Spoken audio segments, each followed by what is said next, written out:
പോലെയുള്ള ആളുകൾ പറയും, ലീഗുകാർ പറയും, SDPക്കാരനും RSSകാരനും പറയും കമ്മ്യൂണിസ്റ്റുകാരനും മതമല്ല. എന്താ കാരണം? കാറൽ മാർക്സ് പറഞ്ഞിട്ടുണ്ട്, മതം മനുഷ്യനെ മയക്കുന്ന കറുപ്പാണ്. അതൊന്ന് കാണിച്ചിരുന്നു, എവിടെയാ പറഞ്ഞെന്ന് കാണിച്ചു. എന്താ മാർക്സ് പറഞ്ഞത്? ഈ ലോകത്തിന്റെ ആത്മീയ ഗ്രന്ഥം തന്നെ മതമാകുന്നു. ഹൃദയമില്ലാത്ത ലോകത്തിന്റെ കാരുണ്യമാണ് മതം, മർദ്ദിതന്റെ നിശ്വാസമാണ് മതം, ആ മതം കറുപ്പുമാണ്. It is an opium. അതാ ഇംഗ്ലീഷ്. മനുഷ്യനെ മയക്കുന്നൊന്നുമില്ല, അത് നിങ്ങളെ വക കൂട്ടിയതാ. EMSന്റെ നിർവചനം ഉണ്ട്. മാർക്സിന്റെ കാലഘട്ടത്തിൽ വേദനാ സംഹാരിയായി ഉപയോഗിച്ചിരുന്ന ഓപ്പിയം മതമാ കറുപ്പ്. ഒരു മനുഷ്യൻ വേദന കൊണ്ട് പൊളിയാണെങ്കിൽ ഓപ്പിയം കൊടുത്ത ഒരാശ്വാസം കിട്ടും. പാർലമെന്റ് തെരഞ്ഞെടുപ്പിൽ, ഇപ്പൊ നടന്ന ഉപതെരഞ്ഞെടുപ്പിൽ ഈ വയനാട് പാർലമെന്റ് മണ്ഡലത്തിൽ നിന്ന് മത്സരിച്ചത് ഒരു പെൺകുട്ടിയാ. ആരാണ് പെൺകുട്ടി? ബാബരി മസ്ജിദ് തകർത്തെടുത്ത് രാമക്ഷേത്രം ഉണ്ടാക്കുമ്പോ, ആ രാമക്ഷേത്രത്തിന്റെ ശിലാസ്ഥാപനം ഇന്ത്യയുടെ പ്രധാനമന്ത്രി നരേന്ദ്രമോദി നിർവഹിക്കുമ്പോ വിതുമ്പിക്കരഞ്ഞ പെൺകുട്ടി. എന്തിനാ വിതുമ്പിക്കരഞ്ഞത്? ബാബരി മസ്ജിദ് തകർക്കപ്പെട്ടതിന്റെ ദുഃഖത്തിലാണോ? അല്ല. ബാബരി മസ്ജിദ് തകർത്തെടുത്ത് രാമക്ഷേത്രത്തിന്റെ ശിലാസ്ഥാപനം ഇന്ത്യയുടെ പ്രധാനമന്ത്രി നടത്തുമ്പോ എന്നെ വിളിച്ചില്ല, അതിലെനിക്ക് ദുഃഖമുണ്ട് എന്നിട്ട് വിതുമ്പിക്കരഞ്ഞു. ആര്? പ്രിയങ്ക ഗാന്ധി വടര. പ്രിയങ്ക ഗാന്ധി വിതുമ്പിക്കരഞ്ഞു. എന്നിട്ട് പ്രിയങ്ക ഗാന്ധി പറഞ്ഞത്, എന്നെ അങ്ങാടിയിൽ കേൾക്കുന്ന ലീഗുകാരും SDPക്കാരും ജമാഅത്ത് ഇസ്ലാമിക്കാരും ഉണ്ടെങ്കിൽ ചെവി നല്ലോണം തുഴഞ്ഞിട്ട് കേട്ടോ. താൻ കേട്ടിട്ടില്ലെങ്കിൽ, നിങ്ങൾ കേട്ടില്ലെങ്കിൽ കേൾപ്പിക്കാനുള്ള സാധനം ഇവിടെ കൊടുത്തിട്ടേ നാസർകളായി പോകും. പ്രിയങ്ക ഗാന്ധിയുടെ പ്രസംഗവും പ്രിയങ്ക ഗാന്ധിയുടെ ശബ്ദവും കേൾപ്പിച്ചിട്ട് ഇവിടെ കൊടുത്തിട്ടേ പോകും. എന്താ പ്രിയങ്ക ഗാന്ധി പറഞ്ഞത്? എന്റെ അച്ഛന്റെ സ്വപ്നമായിരുന്നു രാമക്ഷേത്രം. ആണോ? ഈ അങ്ങാടിയിലെ കോൺഗ്രസ്സുകാരൻ നാളെ മൈക്ക് കെട്ടി നാട്ടിലെ ജനങ്ങളോട് പറ, ഒന്നുകിൽ പ്രിയങ്ക ഗാന്ധി പറഞ്ഞത് തെറ്റാണ്, അല്ലെങ്കിൽ പ്രിയങ്ക ഗാന്ധി പറഞ്ഞത് ശരിയാണ്. ശരിയുടെ പക്ഷമാണ് പ്രിയങ്ക ഗാന്ധി എന്ന് പറഞ്ഞിട്ടല്ലേ നിങ്ങൾ വോട്ട് ചോദിച്ചത്? അങ്ങനെയാണെങ്കിൽ പ്രിയങ്ക ഗാന്ധി പറഞ്ഞത് രാമക്ഷേത്രം എന്റെ അച്ഛന്റെ സ്വപ്നമായിരുന്നു. എന്നിട്ട് പരിഹാരമായിട്ട് ചെയ്തെന്താ? ഉദ്ഘാടനത്തിന് വിളിക്കാത്തതിന് പകരമായി പ്രത്യേകം പൂജിച്ച 3 വെള്ളി ഇഷ്ടിക കൊടുത്തയച്ചു. പാർലമെന്റ് മന്ദിരം ഉണ്ടാക്കി. ആ പുതിയ പാർലമെന്റ് മന്ദിരം ഉണ്ടാക്കുമ്പോ അതിന്റെ ഉദ്ഘാടനം നിർവഹിക്കേണ്ടത് ആരാണ്? ഇന്ത്യയുടെ പ്രഥമ പൗരൻ എന്ന് പറഞ്ഞാൽ രാഷ്ട്രപതി. ആണാണെങ്കിൽ പ്രഥമ പൗരൻ, പെണ്ണാണെങ്കിൽ പ്രഥമ വനിത. ഇപ്പൊ രാഷ്ട്രപതി പെണ്ണാണ്. എന്താണ് അവരുടെ പേര്? ദ്രൗപദി മുർമു. അവരെ വിളിച്ചോ പാർലമെന്റിന്റെ ഉദ്ഘാടനത്തിന്? വിളിച്ചില്ല. എന്താ കാരണം? BJPയുടെ തത്വശാസ്ത്രം. ആ തത്വശാസ്ത്ര പ്രകാരം അവരെ വിളിക്കാൻ പറ്റില്ല. കാരണം എന്താ? അവര് പട്ടികവർഗക്കാരിയാണ്, താണജാതിയാണ്, പട്ടികവർഗക്കാരിയാണ്, അവര് വിധവയാണ്, അവര് സ്ത്രീയാണ്, 3 ലക്ഷണക്കേടാണ്. അതുകൊണ്ട് പാർലമെന്റിന്റെ ഉദ്ഘാടനം നിർവഹിച്ചാരാ? നഗ്ന സന്യാസിമാർ. നമ്മുടെ നാട്ടിലൊക്കെ അമ്പലത്തിന് തറക്കല്ലിടലും ഉദ്ഘാടനം നടത്തുവാരാണ്? സന്യാസിമാർ. ഇവിടെ രാമക്ഷേത്രത്തിന്റെ ഉദ്ഘാടനം നിർവഹിച്ചാരാണ്? ഇന്ത്യയുടെ പ്രധാനമന്ത്രി. തല കുത്തനെ കുല തത്തനെ. എന്താ പ്രസംഗിച്ചത്? മലപ്പുറം കളക്ടറേറ്റിലേക്ക് ചൂണ്ടിക്കാണിച്ചിട്ട് പറയാണ്, ഈ കളക്ടറേറ്റ് ഉണ്ടല്ലോ, ഇത് പഴയ ബ്രിട്ടീഷുകാരന്റെ പട്ടാള ഭാരക്കായിരുന്നു. അവിടെ 921 മാപ്പിളയുടെ നിലവിളിയുണ്ട്, അവന്റെ മാംസമുണ്ട്, മജ്ജയുണ്ട്. 921 പ്രചോദനമുണ്ട്. മുമ്പിലുള്ള യൂത്ത് ലീഗുകാർ എങ്ങനെ പ്രചോദിപ്പിക്കാം? ഇല്ലേ? ഒറ്റ ചോദ്യം KM ഷാജിയോടും ലീഗിനോടും. 1921 സമരത്തിൽ പങ്കെടുത്ത ഒറ്റ മുസ്ലിം ലീഗുകാരന്റെ പേര് പറ, താനും തന്റെ പാർട്ടിയും ഉണ്ടോ? ഇല്ല. എന്താ കാരണം? ഞാൻ ഈ പറഞ്ഞ പാട്ട് പാടി ആവേശത്തോടെ ജനങ്ങൾ 921 സമരത്തിൽ പങ്കെടുക്കുമ്പോ ലീഗ് നിങ്ങൾ പാടിയ ഒരു പാട്ടുണ്ട്. എന്താണ് ആ പാട്ട്? പൊട്ടിപ്പുറം പുണ്ണാക്കുവാനുളരണ്ട, പോലീസുകാരുടെ തല്ലുകൊണ്ടിളിയണ്ട. സമരത്തിന് പോണ്ട ചെറുപ്പക്കാരോട്. ഒരു കാലവും താരുമോ മഹാരാജൻ. ആ വരികൾ എനിക്ക് കാണപ്പെടില്ല. ഒരിക്കലും തരുകില്ല മഹാരാജാവ് സ്വാതന്ത്ര്യം. അതുകൊണ്ട് പൊട്ടിപ്പുറം പുണ്ണാക്കുവാനുളരണ്ട, പോലീസുകാരുടെ തല്ലുകൊണ്ടിളിയണ്ട. പെൻഷൻ തുടങ്ങിയത് സഖാവ് നായനാർ 80-ൽ. അതിനൊരു കാരണമുണ്ട്. എന്താ കാരണം? കയ്യൂരിന്റെ കരിവള്ളൂരിന്റെ ധീരനായ വിപ്ലവ നായകന്റെ പേരാണ് സഖാവ് പിണറായി. ആ സമരത്തിൽ പങ്കെടുത്ത ഒരുപാട് സഖാക്കളെ പിടിച്ചുകൊണ്ടുപോയി പോലീസ് ക്രൂരമായി മർദ്ദിച്ചു. ചിലരെ തൂക്കിലേറ്റി. നായനാരെ പിടിച്ചാൽ തൂക്കിക്കൊല്ലുമെന്ന് ഉറപ്പ്. പാർട്ടി പറഞ്ഞു ഒളിവി പോണം. നായനാർ ഒളിവി ജീവിച്ചത് എവിടെയാ? കർഷക തൊഴിലാളിന്റെ വീട്ടില്. അവൻ കഞ്ഞി ഉണ്ടാക്കിയിട്ട് ബെറ്റൂറ്റി ചോറാക്കി നായനാർക്ക് കൊടുത്ത് കഞ്ഞിവെള്ളം കുടിച്ച് മുണ്ട് മുറുക്കിയെടുത്ത് നായനാരെ സംരക്ഷിച്ചവൻ കർഷക തൊഴിലാളി. നായനാർ കേരളത്തിന്റെ മുഖ്യമന്ത്രിയായപ്പോ ഈ കർഷക തൊഴിലാളിന്റെ അടുത്തേക്ക് പോയി നേരെ തോളിൽ കൈയിട്ടുകൊണ്ട് ചക്കിയോടും കാളിയോടും കൊറ്റിയോടും ഒക്കെ ചോദിച്ചു, എങ്ങനെയുണ്ട് വിശേഷമൊക്കെ? ഉഷാറല്ലേ? കുഴപ്പമൊന്നുമില്ലല്ലോ. ആത്മാഭിമാനം തെല്ലും ചോരാതെ അവർ പറഞ്ഞു, സഖാവേ കുഴപ്പമൊന്നുമില്ല, പക്ഷെ ഒരു പ്രശ്നമുണ്ട്, 60 വയസ്സ് കഴിഞ്ഞു, പഴയതുപോലെ അധ്വാനിക്കാൻ കഴിയുന്നില്ല. അങ്ങനെയാണ് ചരിത്രത്തിൽ ആദ്യമായി കേരളത്തിൽ 60 വയസ്സ് കഴിഞ്ഞ സകല കർഷക തൊഴിലാളിക്കും പെൻഷൻ ഏർപ്പെടുത്തി. 45 റുപ്യ അല്ലേ അന്നത്തെ പെൻഷൻ? അന്ന് ഞാൻ ചോദിച്ചൊരു ചോദ്യം, എന്തിനാ ഈ കർഷക തൊഴിലാളിക്ക് കള്ളുടിക്കാൻ 45 റുപ്യ കൊടുക്കുന്നത്? അന്ന് ഞാൻ കോൺഗ്രസ്, അതുകൊണ്ടാ ചോദിച്ചു. മനസ്സിലായ? പിന്നീട് വന്ന ഒരു കാര്യം സാന്ദർഭികമായിട്ട് ഈ കാര്യം മനസ്സിലാക്കാൻ വേണ്ടി പറയാ ജമാഅത്ത് ഇസ്ലാമിക്കാരനും. എന്താ കാരണം എന്നറിയോ? ഈ ലോകത്താദ്യമായി പെൻഷൻ കൊണ്ടുവന്നത് നായനാരല്ല. ലോകത്താദ്യമായി പെൻഷൻ കൊണ്ടുവന്നത് 2ാം ഖലീഫ ഉമർ ഖത്താബ്. ഞാൻ ആ ഖലീഫ എന്ന് പറയാനുള്ള കാരണം എന്താ? ഞങ്ങൾ ഖലീഫമാർക്കെതിരാന്ന് പറഞ്ഞ് ജമാഅത്ത് ഇസ്ലാമിക്കാരൻ നടക്കുന്നുണ്ട്. ഓന്റെ ഖലീഫ വേറെയാണ്. ഓന്റെ ഖലീഫ ഹുക്കൂമത്തെ ഇലാഹിന്റെ ഖലീഫയാണ്. ആ ഖലീഫയുടെ ഭരണം ഇവിടെ വരണം, ഇവിടെ നമ്മുടെ നാട്ടില്. എന്നിട്ട് ആ ഖലീഫയുടെ രാജാവും ആ ഖലീഫ ഭരിക്കണം. ആ ഖലീഫ ഭരിച്ചാലേ ഇസ്ലാമിക ജീവിതചര്യകൾ പൂർത്തിയാവൂ. ഒരു മുസൽമാന്റെ ഏറ്റവും പ്രധാനപ്പെട്ട ഒരു ആചാര വിശ്വാസ പ്രകാരം 5 നേരം നമസ്കരിക്കണമെങ്കിൽ ഖലീഫ ഇമാം നിൽക്കണം, അല്ലെങ്കിൽ ഖലീഫ നിയമിച്ച ഗവർണർ ഇമാം നിൽക്കണം, അല്ലെങ്കിൽ ഗവർണർ നിയമിച്ച ഉദ്യോഗസ്ഥൻ ഇമാം നിൽക്കണം. ആ ഖലീഫയാണ് ജമാഅത്തെ ഇസ്ലാമിക്കാരൻ പറയുന്ന ഖലീഫയെങ്കിൽ മനസ്സിലാക്കിക്കോ, 1000 തെരഞ്ഞെടുപ്പുകളിൽ തോറ്റുപോയാലും CPM ആ ഖലീഫ ഭരണത്തിനെതിരാണ്. ഞങ്ങൾ അതിന്റെ കൂടെ ഇല്ല. എന്താ കാരണം? RSSന്റെ മതരാഷ്ട്രവാദത്തെ ഇഞ്ചോടിഞ്ച് എതിർക്കുന്ന പാർട്ടിയാണ് CPM. അതുകൊണ്ട് ജമാഅത്തെ ഇസ്ലാമിയുടെ ഖലീഫ ഭരണത്തിന് ഞങ്ങൾ എതിരാണ്. പക്ഷേ നിങ്ങൾ നോക്ക്, ഈ ലോകത്താദ്യമായി പെൻഷൻ ഏർപ്പെടുത്തിയത് 2ാം ഖലീഫ ഉമർ ഖത്താബ്. എന്താ അന്നത്തെ പെൻഷൻ? 2 വയസ്സ് കഴിഞ്ഞ മുലകുടി മാറിയ കുട്ടികൾക്ക് പെൻഷൻ, 60 വയസ്സ് കഴിഞ്ഞ വൃദ്ധർക്ക് പെൻഷൻ. അന്ന് ഉമർ ഖത്താബിന് ഒരു പ്രത്യേകതയുണ്ട്. മൂപ്പര് ജനങ്ങളുടെ വിവരങ്ങൾ അറിയാൻ പാതിരാത്രിയിൽ ഇറങ്ങി നടക്കും. എന്റെ പ്രസംഗം കേട്ട് ലീഗാർ ഇറങ്ങി നടക്കലിട്ടോ പിന്നെ ബുദ്ധിമുട്ടാവും, അതുകൊണ്ടാണ് ഞാൻ പറഞ്ഞത്. അങ്ങനെ ഉമർ ഖത്താബ് ഇങ്ങനെ ഇറങ്ങി നടക്കുമ്പോൾ ഒരു വീട്ടിൽ നിന്ന് കരച്ചിൽ കേട്ടു. ജനലൈകളുടെ ഉള്ളിലേക്ക് പാളി നോക്കിയപ്പോ ഉമ്മന്റെ മടി കിടന്നിട്ട് ഒരു കുട്ടി കരയാൻ. ഉമ്മ ബാപ്പാനോട് പറയുന്നു, ഉമറിന്റെ തെറ്റായ നയമാണ് ഈ കുട്ടി കരയാനുള്ള കാരണം. എന്താ കാരണം? ഈ കുട്ടിക്ക് 2 വയസ്സ് കഴിഞ്ഞിട്ടുണ്ട്, മുലകുടി മാറിയിട്ടില്ല. ഉമറിന് തെറ്റ് മനസ്സിലായി. പിറ്റേ ദിവസം അടിയന്തരമായി യോഗം വിളിച്ച് അത് തിരുത്തി. എന്നിട്ട് 2 വയസ്സ് കഴിഞ്ഞാൽ മതി മുലകുടി മാറേണ്ട ആ കുട്ടിക്കും പെൻഷൻ. ആ കുട്ടിക്കുള്ള പെൻഷൻ തലയിലേറിയിട്ട് ഇങ്ങനെ പോവുക ഉമർ ഖത്താബ് കൊട്ടയില്. അന്ന് പൈസയല്ല, നോട്ടുകെട്ടല്ല കൊട്ടയില്. അന്ന് പെൻഷൻ എന്ന് പറഞ്ഞാൽ കാരക്കയും ഗോതമ്പുമാണ്. എന്ന് പറഞ്ഞാൽ കിറ്റ്. ആ കിറ്റും പെൻഷനും കേരളത്തിൽ കൊടുത്തത് കമ്മ്യൂണിസ്റ്റ് ഗവൺമെന്റുകളാണ്. നിങ്ങൾക്ക് ഓർമ്മ ഉണ്ടായാൽ മതി. അതിന് ഖലീഫ ഭരണം ഒന്നും വേണ്ട, കമ്മ്യൂണിസ്റ്റ് ഭരണം ഉണ്ടായാൽ മതി ഈ നാട്ടിൽ. നിങ്ങൾ മനസ്സിലാക്കിയാൽ മതി. അത്രയും ഞാൻ പറയുന്നത്. ആ പെൻഷൻ കൊടുക്കുന്നതിൽ പോരായ്മ ഉണ്ടായി ഇല്ലേ? ഞാൻ ചോദിക്കട്ടെ പ്രിയപ്പെട്ടവരെ, നമ്മൾ അതൊരു പോരായ്മ തന്നെയാണ്, കുറ്റമാണ്, തിരുത്തേണ്ടതാണ്. നമ്മൾ തിരുത്തി ഇപ്പൊ കൊടുത്തുകൊണ്ടിരിക്കുന്നു. അവിടുന്ന് ഇവിടുന്നും 10 കോടിയുടെ മുകളിലുള്ള വികസനങ്ങളൊക്കെ തൽക്കാലം ഒന്ന് നിർത്തിവെച്ച് കിഫ്ബിയുടെ മാത്രം വികസനങ്ങൾ നടപ്പിലാക്കിക്കൊണ്ട് പെൻഷന്റെ കുടിശ്ശിക കൊടുത്തു തീർക്കാണ്. പക്ഷെ ഒരു ചോദ്യം വളരെ വിനീതമായി ചോദിക്കട്ടെ, 2019 തെരഞ്ഞെടുപ്പ് നടക്കുമ്പോ നമ്മുടെ നാട്ടിൽ പെൻഷൻ കിട്ടായികയുണ്ടോ? നിങ്ങളൊന്ന് പറ. നമ്മുടെ നാട്ടിൽ പെൻഷൻ കിട്ടായികയുണ്ട്. അന്ന് എത്രയാ പെൻഷൻ? ആർക്കെങ്കിലും ഓർമ്മയുണ്ടോ? 2019 എത്രയാ പെൻഷൻ? ആർക്കെങ്കിലും ഓർമ്മയുണ്ടോ? ഇതാ നമ്മുടെ പ്രശ്നം. നമുക്ക് ഓർമ്മക്കുറവാണ്. അറിയാലോ, ഇവിടെ ഞാൻ ആവർത്തിക്കുന്നില്ല. 600 രൂപ പെൻഷൻ കുടിശ്ശികയുള്ളപ്പോഴാണ് നമ്മൾ പറഞ്ഞത് ഞങ്ങൾക്ക് വോട്ട് ചെയ്യൂ, ഞങ്ങൾ അത് വർദ്ധിപ്പിക്കും, 1000 ആക്കും, വീട്ടിലെത്തിക്കും. നമുക്ക് വോട്ട് ചെയ്തു, നമ്മൾ അധികാരത്തിൽ വന്നു.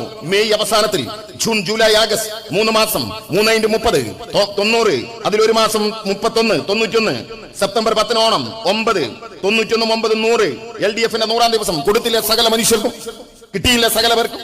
അന്ന് 1000ന്റെ നോട്ട് നരേന്ദ്രമോദി നിരോധിച്ചിട്ടില്ല. 1000ന്റെ നോട്ടുകൾ ഇങ്ങനെ വിശറി പോലെ വിടർത്തിക്കൊണ്ട് ചിരിച്ചു നിൽക്കുന്ന വാർദ്ധക്യത്തിന്റെ മുഖങ്ങള് സകല പത്രങ്ങളിലും അച്ചടിച്ചു വന്നു. എത്രയാ കൊടുത്തത്? 10,000 12,000 13,000 14,000 15,000. ഇതെങ്ങനെയാ അങ്ങനെ ഉണ്ടായത്? നമ്മളുടെ വാഗ്ദാനം 1000. നമ്മൾ ജയിച്ചു വന്നിട്ട് 3 മാസം, 3 ഗുണിക്കണം 1000 3000. സെപ്റ്റംബറിലെ പെൻഷൻ അഡ്വാൻസ് അങ്ങനെയാണെങ്കിൽ 4000. പിന്നെ എങ്ങനെ 16,000 18,000 ഉണ്ടായത്?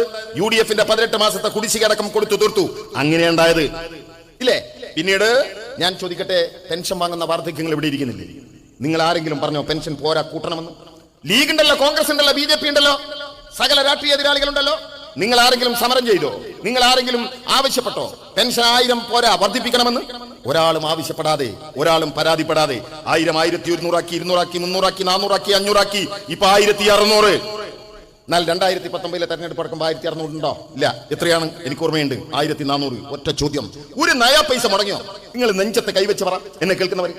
1400 രൂപ അന്ന് പെൻഷൻ കൊടുത്തത് ഒരു ദിവസം മുടങ്ങിയോ? സഖാവേ? ഇല്ല.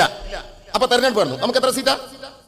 ഒരു സീറ്റ്. UDFന് എത്ര സീറ്റാ? ചെറിയ ചോദ്യം ചോദിക്കും. UDFന് എത്ര സീറ്റാ? 19 സീറ്റ് ഇല്ലേ? ഒരു ദിവസത്തെ പെൻഷൻ മുടങ്ങിയോ? മാവേലി സ്റ്റോർ, നെഞ്ചത്ത് കൈവച്ച് പറയാം. നിങ്ങൾ ഈ നാട്ടിൽ മാവേലി സ്റ്റോർ ഉണ്ടല്ലോ, ഒരു കടുക് മണിയെങ്കിലും പോരായിട്ടുണ്ട്. എന്നെ കടുകെങ്കിലും മാവേലി സ്റ്റോറിൽ നിറയെ സാധനങ്ങൾ. തെരഞ്ഞെടുപ്പ് നടന്നു. നമുക്ക് എത്ര സീറ്റാ? ഒരു സീറ്റ്. UDFന് എത്ര സീറ്റാ? 19 സീറ്റ് ഇല്ലേ? മറ്റൊരു കാര്യം ഇതിനിടയിൽ നടന്നു, മറന്നോ നിങ്ങൾ? 2018 മഹാപ്രളയം. 2018 മഹാപ്രളയം ഉണ്ടായി നമ്മുടെ നാട്ടിൽ. മലയിടിഞ്ഞു, കുന്നിടിഞ്ഞു, ഉരുളുപൊട്ടി മഹാപ്രളയം. ഞാൻ വരുന്നത് കോഴിക്കോട് ജില്ലയിലെ കൊടിയത്തൂർ, മുക്കത്തിനടുത്ത കൊടിയത്തൂർ എന്ന ഗ്രാമത്തിൽ നിന്നാണ്. എന്റെ ഗ്രാമത്തിന് അരഞ്ഞാണമിട്ടൊഴുകുന്ന ഒരു നദിയുണ്ട്. ആ നദിയുടെ പേര് ഇരുവഴിഞ്ഞിപ്പുഴ. കേട്ടിട്ടുണ്ടോ? ആ പേര് ഉണ്ടോ? എവിടെയാ കേട്ടത്? എവിടെയാ കേട്ടത്? മൊയ്തീൻ എന്ന സിനിമയിൽ ഇല്ലേ?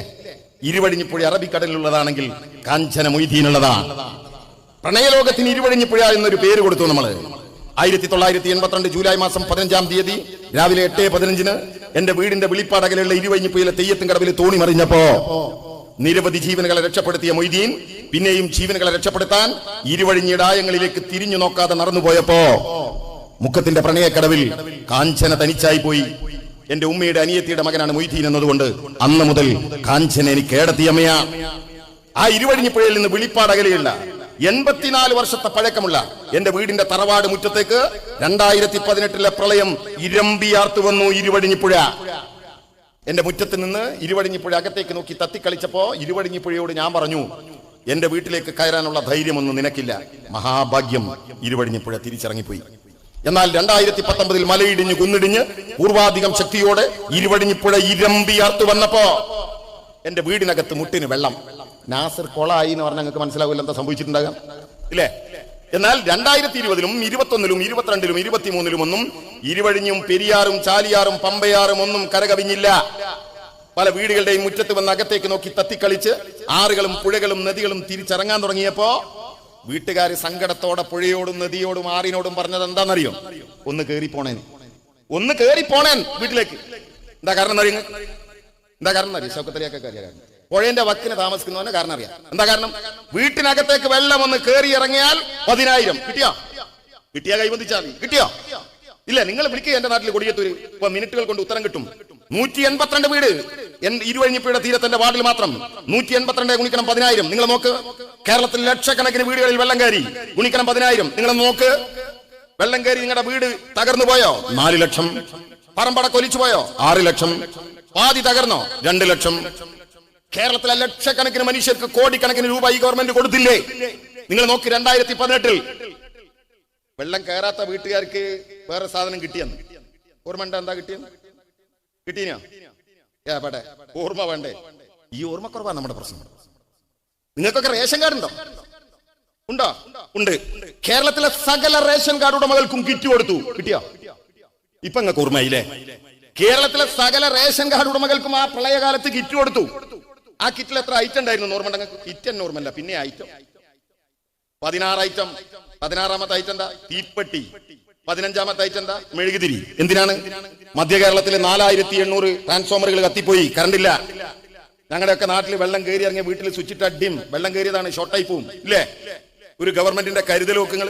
തീപ്പെട്ടി വരുക, മെഴുകുതിരി കത്തിക്കുക, വീട്ടിൽ കയറുക.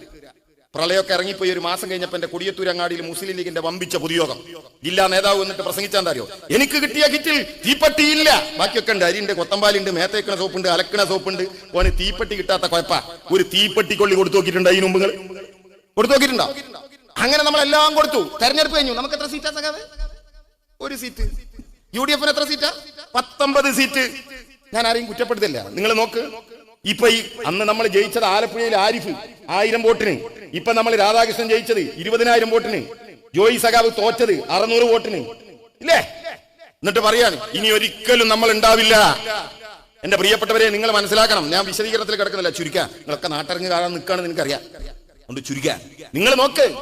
എന്നാൽ CPM അവസാനിച്ചു, ഇനി ഇല്ല എന്നാ ഇവര് പറയുന്നത്. ഇവര് മാത്രമാണോ? നിങ്ങൾ വിചാരിക്കുന്നുണ്ടോ ഇവര് മാത്രമാണ് നമ്മുടെ രാഷ്ട്രീയ ശത്രുക്കളെന്ന്? ഈ കോൺഗ്രസും BJP-യും ഇവര് മാത്രം അല്ല. ഇപ്പൊ നമ്മൾ പാർലമെന്റ് ഉപതെരഞ്ഞെടുപ്പ് കഴിഞ്ഞ് വിരലിനകത്തെ മഷി ഇപ്പം മാഞ്ഞിട്ടേ ഉള്ളൂ. തെരഞ്ഞെടുപ്പ് കാലത്ത് നമ്മൾ വീടുകളിലൊക്കെ കയറി സ്ക്വാഡ് പ്രവർത്തനം നടത്തും. ഓരോ വാർഡിലും 4, 5, 6, 7, 8 സ്ക്വാഡുകൾ ഉണ്ടാവും. വീടിന്റെ കണക്ക് വെച്ച് സ്ക്വാഡ് കൊടുക്കും. തെരഞ്ഞെടുപ്പിന്റെ ഒരു 5 ദിവസം മുമ്പെങ്കിലും ഇടക്കിടക്ക് ഉണ്ടാവും. അവസാനത്തെ 5 ദിവസം മേൽ കമ്മിറ്റി സഖാവ് എന്ന് സ്ക്വാഡ് ലീഡർമാരൊക്കെ ഇരുത്തിട്ട് ഒരു അവലോകനം. എങ്ങനെയുണ്ട്? വീടൊക്കെ കയറിയോ? കയറി. എത്ര വട്ടം? കണക്ക് കാണിക്കണം. അല്ലാതെ ഈ പാർട്ടിയിൽ 10ഓളം വീട് എന്നുള്ളതല്ല. ഞാനിപ്പോ ആലോചിക്കും. പിന്നെ മുമ്പ് മത്തായി ചാക്കോ മരിച്ച ഉപതെരഞ്ഞെടുപ്പിൽ പന്നിക്കോട് വെച്ച് കമ്മിറ്റി കൂടി. അപ്പം എന്റെ ബ്രാഞ്ചിലുള്ള സെക്രട്ടറിയോട് ചോദിച്ചു, നിങ്ങളുടെ വീട്ടിന് വാർഡിൽ എത്ര വീടുണ്ട്? 350ഓളം. പിണറായി പറഞ്ഞു ഈ പാർട്ടിയിൽ ഓളല്ല, കൃത്യം പറഞ്ഞാൽ മതി. ഓളല്ല, അതുകൊണ്ട് കൃത്യം പറഞ്ഞാൽ മതി എന്ന് പറഞ്ഞതുപോലെ പാർട്ടി സഖാക്കൾക്ക് കൃത്യം കണക്ക് വേണം. എത്ര വീട്ടിൽ കയറി, അല്ലാതെ ഓളം പറഞ്ഞിട്ട് കാര്യമില്ല. അപ്പൊ പാർട്ടി സഖാവ് ഓരോരുത്തർ പറഞ്ഞ് 10 വീട്, 11 വീട്. ഞങ്ങൾ 10 പ്രാവശ്യം കയറി, 11 പ്രാവശ്യം കയറി, 12 കയറി, 13 കയറി. ഞാൻ ആവേശത്തിൽ ഇവനിങ്ങനെ കയറി എന്റെ കഥ ഒക്കെ പറയാ, കൃത്യം പറയണം. ഇതൊക്കെ കഴിഞ്ഞ് ഇവനിങ്ങനെ നിൽക്കുമ്പോൾ മേൽ കമ്മിറ്റി സഖാവിന്റെ അവലോകനം. പോരാ, എന്റെ കാറ്റ് പോയില്ലേ? 10 പ്രാവശ്യം 11 പ്രാവശ്യം ഒക്കെ അധ്വാനിച്ച് കയറി അഭിമാനത്തോടെ പറഞ്ഞപ്പോ മേൽ കമ്മിറ്റി സഖാവ് പറയാണ് പോരാ. ദേശീയ വീഴ്ചയൊക്കെ മനസ്സിൽ അടക്കി പിടിച്ചോണ്ട് പറഞ്ഞു, സഖാവേ നമ്മൾ ഇത്രയെങ്കിലും ഒക്കെ കയറി, മറ്റൊരു കയറിയിട്ടില്ല. അവരാകെ 4-5 വീട്ടിൽ അവിടെ ഇവിടെയൊക്കെ കയറി. അങ്ങനെ ധരിക്കുന്ന സഖാക്കൾ ഉണ്ടെങ്കിൽ തിരുത്തണം. അവർക്ക് വേണ്ടി ഒരു സ്ക്വാഡ് വീട് കയറുന്നുണ്ട്. ആ സ്ക്വാഡിന്റെ പ്രത്യേകത എന്താ? നമ്മൾ തെരഞ്ഞെടുപ്പ് കാലത്ത് മാത്രമേ കയറും. തെരഞ്ഞെടുപ്പ് അല്ലാത്ത കാലത്ത് നമ്മൾ ഈ രാഷ്ട്രീയം പറയാനല്ല, മറ്റു പല കാര്യങ്ങൾക്കും കയറും നാട്ടുകാരെ സഹായിക്കാൻ. പക്ഷെ തെരഞ്ഞെടുപ്പ് പ്രചരണത്തിന് രാഷ്ട്രീയം പറയാൻ നമ്മൾ തെരഞ്ഞെടുപ്പ് കാലത്തെ കയറുള്ളെങ്കിൽ അവർക്ക് വേണ്ടി കയറുന്ന സ്ക്വാഡിന്റെ പ്രത്യേകത എന്താ വെച്ചാൽ അവരെല്ലാ ദിവസവും കയറും. എല്ലാ ദിവസവും കയറും. അവർക്ക് ഒരു പ്രത്യേകത ഉണ്ട്, കയറിയാൽ ഇറങ്ങിപ്പോരൂല. നമുക്ക് പാർട്ടിന്റെ ഒരു നിർദ്ദേശമുണ്ട്, ഒരു വീട്ടിൽ 10 മിനിറ്റ് 15 മിനിറ്റിൽ അപ്പുറം നിൽക്കരുത്, ഓരോ ബുദ്ധിമുട്ടിക്കരുത്. ഇപ്പൊ ഈ ഉപതെരഞ്ഞെടുപ്പിൽ ചൗക്കത്താക്കൊക്കെ അറിയാലോ, എന്റെ നാട്ടിൽ കാരാട്ട് എന്ന് പറഞ്ഞ പ്രദേശം, ആ താഴെ ഭാഗത്ത്. അവിടെ ഞാനിങ്ങനെ ഒരു വീട്ടിൽ പാത്തുമത്താത്തന്റെ വീട്ടിലെത്തുമ്പോൾ ഏകദേശം ഒരു 12 മണി കഴിഞ്ഞു. മുറ്റത്തെത്തിയപ്പോ തന്നെ നല്ല മത്തി ഇങ്ങനെ ഞെരിഞ്ഞു പൊരിയുന്ന മാദക ഗന്ധം മൂക്കിലേക്ക് കയറുക. നിങ്ങൾ മനസ്സിലായി കൊലയിൽ വെല്ലടിച്ചിട്ട് കാര്യമില്ല, പാത്തുമത്താത്ത ചട്ടീന്റെ അടുത്താണ്. അപ്പൊ ഞാൻ അടുക്കള ഭാഗത്തൂടെ പോയി കാര്യങ്ങളൊക്കെ സംസാരിച്ച് 10-12 മിനിറ്റ് കഴിഞ്ഞപ്പോൾ ഞാൻ നിർത്തി. എന്താ കാരണം അറിയോ? 15 മിനിറ്റ് കഴിഞ്ഞാൽ ചട്ടിയിലെ മത്തി കാര്യം കിട്ടുന്ന വോട്ടും പോകും, ഞാൻ മെല്ലെ ഇറങ്ങി. മനസ്സിലായി? എന്നാൽ ഇവർക്ക് വേണ്ടി കയറുന്ന സ്കോഡോ അവര് ആ വീട്ടിൽ തന്നെ ഉണ്ടാവും, ഇറങ്ങി പോരില്ല. അവർക്ക് ഒഴിവുണ്ടോ അവധി ഉണ്ടോ എന്ന് ചോദിച്ചാൽ ഉണ്ട്. ഇപ്പൊ ഈ അടുത്ത ഓണത്തിനുണ്ടായിരുന്നു, അതിന് മുമ്പ് വിഷുവിനുണ്ടായിരുന്നു, ചെറിയ പെരുന്നാക്കുണ്ടാവും, വലിയ പെരുന്നാക്കുണ്ടാവും, ക്രിസ്മസിനുണ്ടാവും, ആഗസ്റ്റ് 15-നുണ്ടാവും, ജനുവരി 26-നുണ്ടാവും, പൂജക്കുണ്ടാവും. ഏകദേശം പങ്ങൾക്ക് മനസ്സിലായിട്ടുണ്ടാവും ആ സ്കോഡ് ഏതാണ്. ആ സ്കോഡിന്റെ പേരാണ് മലയാള മനോരമ, മാതൃഭൂമി, മാധ്യമം, ചന്ദ്രിക, വീക്ഷണം, മംഗളം. ഇല്ലേ? ഞാൻ ചോദിക്കട്ടെ പ്രിയപ്പെട്ടവരെ, മനോരമ കയറിയ വീട്ടിൽ പിന്നെ ഒരു UDF കാരൻ കാരണം മനോരമ പറഞ്ഞുള്ള കളവ് UDF കാരന് പറയാൻ പറ്റുമോ? ചിലപ്പോൾ അടി കിട്ടും. മനോരമക്ക് ആ പ്രശ്നമില്ലല്ലോ. മാതൃഭൂമി കയറിയ വീട്ടിൽ പിന്നെ BJP കാരനോ? BJP കാരന് മാതൃഭൂമി പറഞ്ഞതുപോലെ നരേന്ദ്രമോദിയെ പുകഴ്ത്തി പറയാൻ പറ്റുമോ? പറ്റില്ല. ഇവർക്ക് കൊല്ലത്തിൽ 4-5 ദിവസത്തെ അവധിയെങ്കിലും ഉണ്ടാന്ന് വിചാരിക്കാം. ഈ അവധി പോലും ഇല്ലാത്ത മറ്റൊരു കൂട്ടരുണ്ട്, വേറൊരു സ്കോഡ്. ആ സ്കോഡിന്റെ പ്രത്യേകത എന്താ? നിങ്ങൾ കേൾക്കാൻ തയ്യാറാണെങ്കിൽ ഏത് പാതിരാത്രിയിലും അവർ ചറപറാന്ന് പറഞ്ഞുകൊണ്ടിരിക്കും. സ്കോഡിന്റെ പേര് നിങ്ങൾക്ക് ഓർമ്മല്ലേ? 24, reporter channel, news 18, Manorama, Mathrubhumi, media 1, ജനം TV. ഇല്ലേ? ഇങ്ങനെ എണ്ണിയാൽ തീരാത്ത ചാനലുകൾ നിരന്തരമായി നമ്മളെ കടന്നാക്രമിച്ചുകൊണ്ടേയിരിക്കുകയാണ്. നമ്മളെ മാത്രമല്ല, നമ്മുടെ രാഷ്ട്രീയ പാർട്ടിയുടെ നേതാക്കന്മാർ. നിങ്ങൾ നോക്ക്, ഒന്നാം പിണറായി സർക്കാരിന്റെ കാലത്ത് ആരെയാ ഇവര് പ്രധാനമായി ആക്രമിച്ചത്? കമല. പിണറായിയുടെ ഭാര്യ കമലയുടെ പേരിൽ കമല ഇന്റർനാഷണൽ ഉണ്ട്. അത് ഇന്തോനേഷ്യയിൽ വലിയ കമ്പനി ഉണ്ട്, തായ്ലൻഡിൽ വലിയ കമ്പനി ഉണ്ട്. ഇവരെ പ്രചരിപ്പിച്ചില്ലേ ഈ നാട്ടിൽ? കോട്ടയത്തെ ഗൾഫുകാരനെ അച്ചായന്റെ കൊട്ടാരം പോലത്തെ വീട് കാണിച്ചിട്ട് ഈ തമ്മാടിക്കൂട്ടം പറഞ്ഞെന്താ? അത് പിണറായിയുടെ കൊട്ടാരാണ് അല്ല എന്ന് സത്യം വെളിച്ചത്ത് വന്നപ്പോ ആ സത്യം പുറത്തേക്ക് ഇവര് പറഞ്ഞില്ല. രണ്ടാം പിണറായി സർക്കാരിന് കമലയെ വിട്ടു, മകൾ വീണയായി. വീണക്ക് കമ്മീഷനാണ്, കോടികളാണ്, ആനയാണ്, തേങ്ങയാണ്. കോടതിയിൽ പരാതി കൊടുത്തപ്പോ കോടതി ആ പരാതി ചവറ്റുകൊട്ടയിലേക്ക് വലിച്ചെറിഞ്ഞു. തിരുത്താൻ ഇവർ തയ്യാറായോ?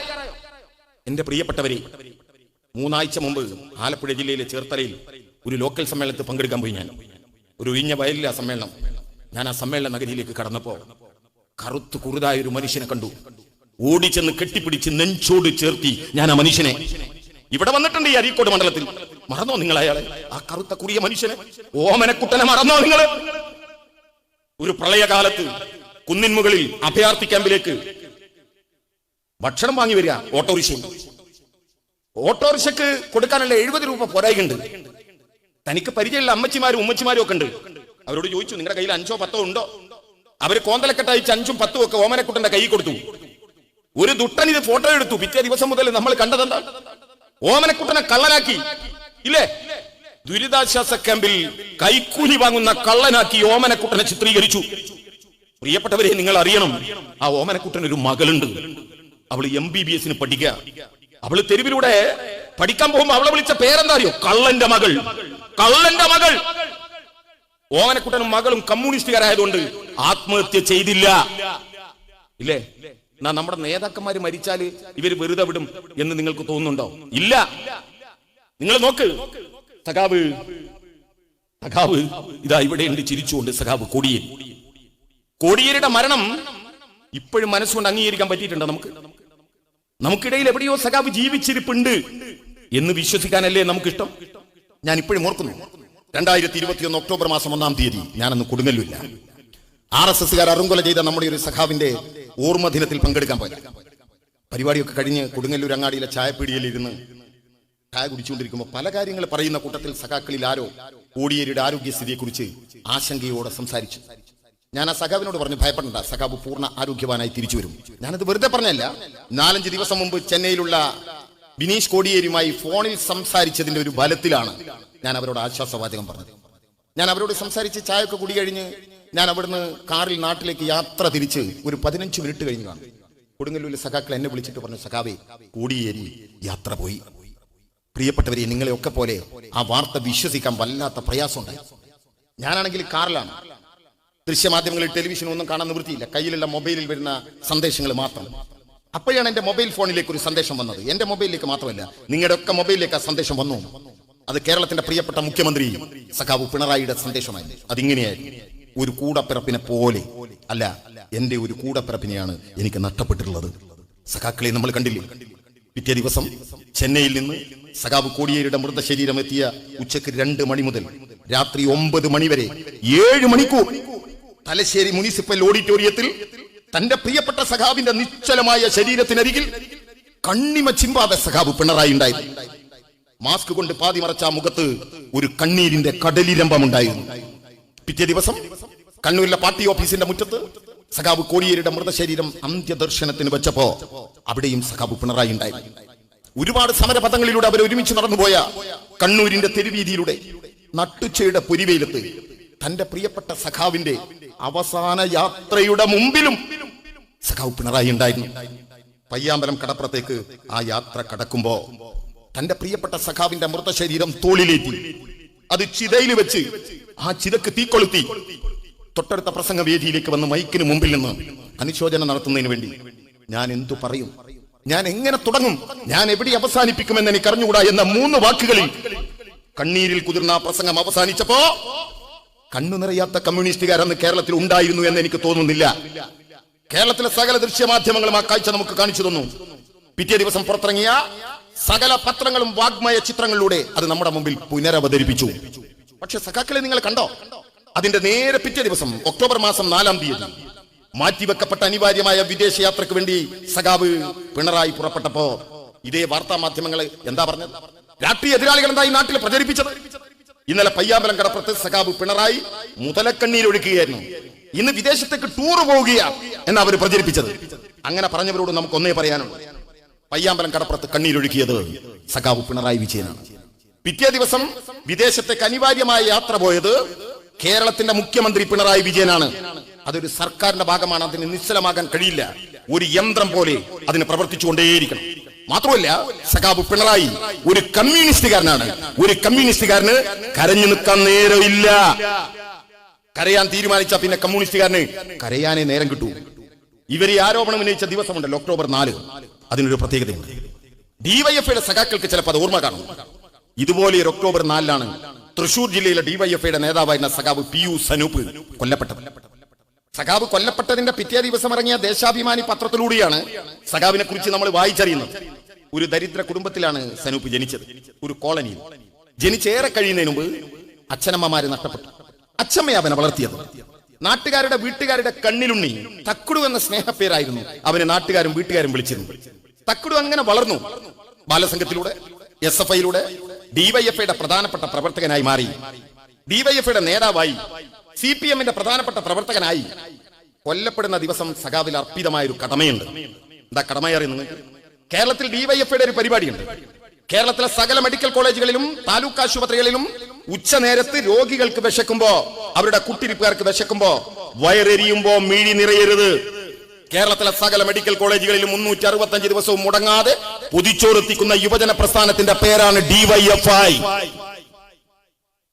കൊല്ലപ്പെടുന്ന ദിവസം സഖാവിൽ അർപ്പിതമായ കടമ എന്താണെന്ന് അറിയോ നിങ്ങൾ? പിറ്റേ ദിവസം തൃശൂർ മെഡിക്കൽ കോളേജിലേക്കുള്ള പൊതിച്ചോറ് എത്തിക്കേണ്ടത് സഖാവിന്റെ നാട്ടിൽ നിന്ന്. രാത്രി ഒരു 7-8 മണിയായി കാണും.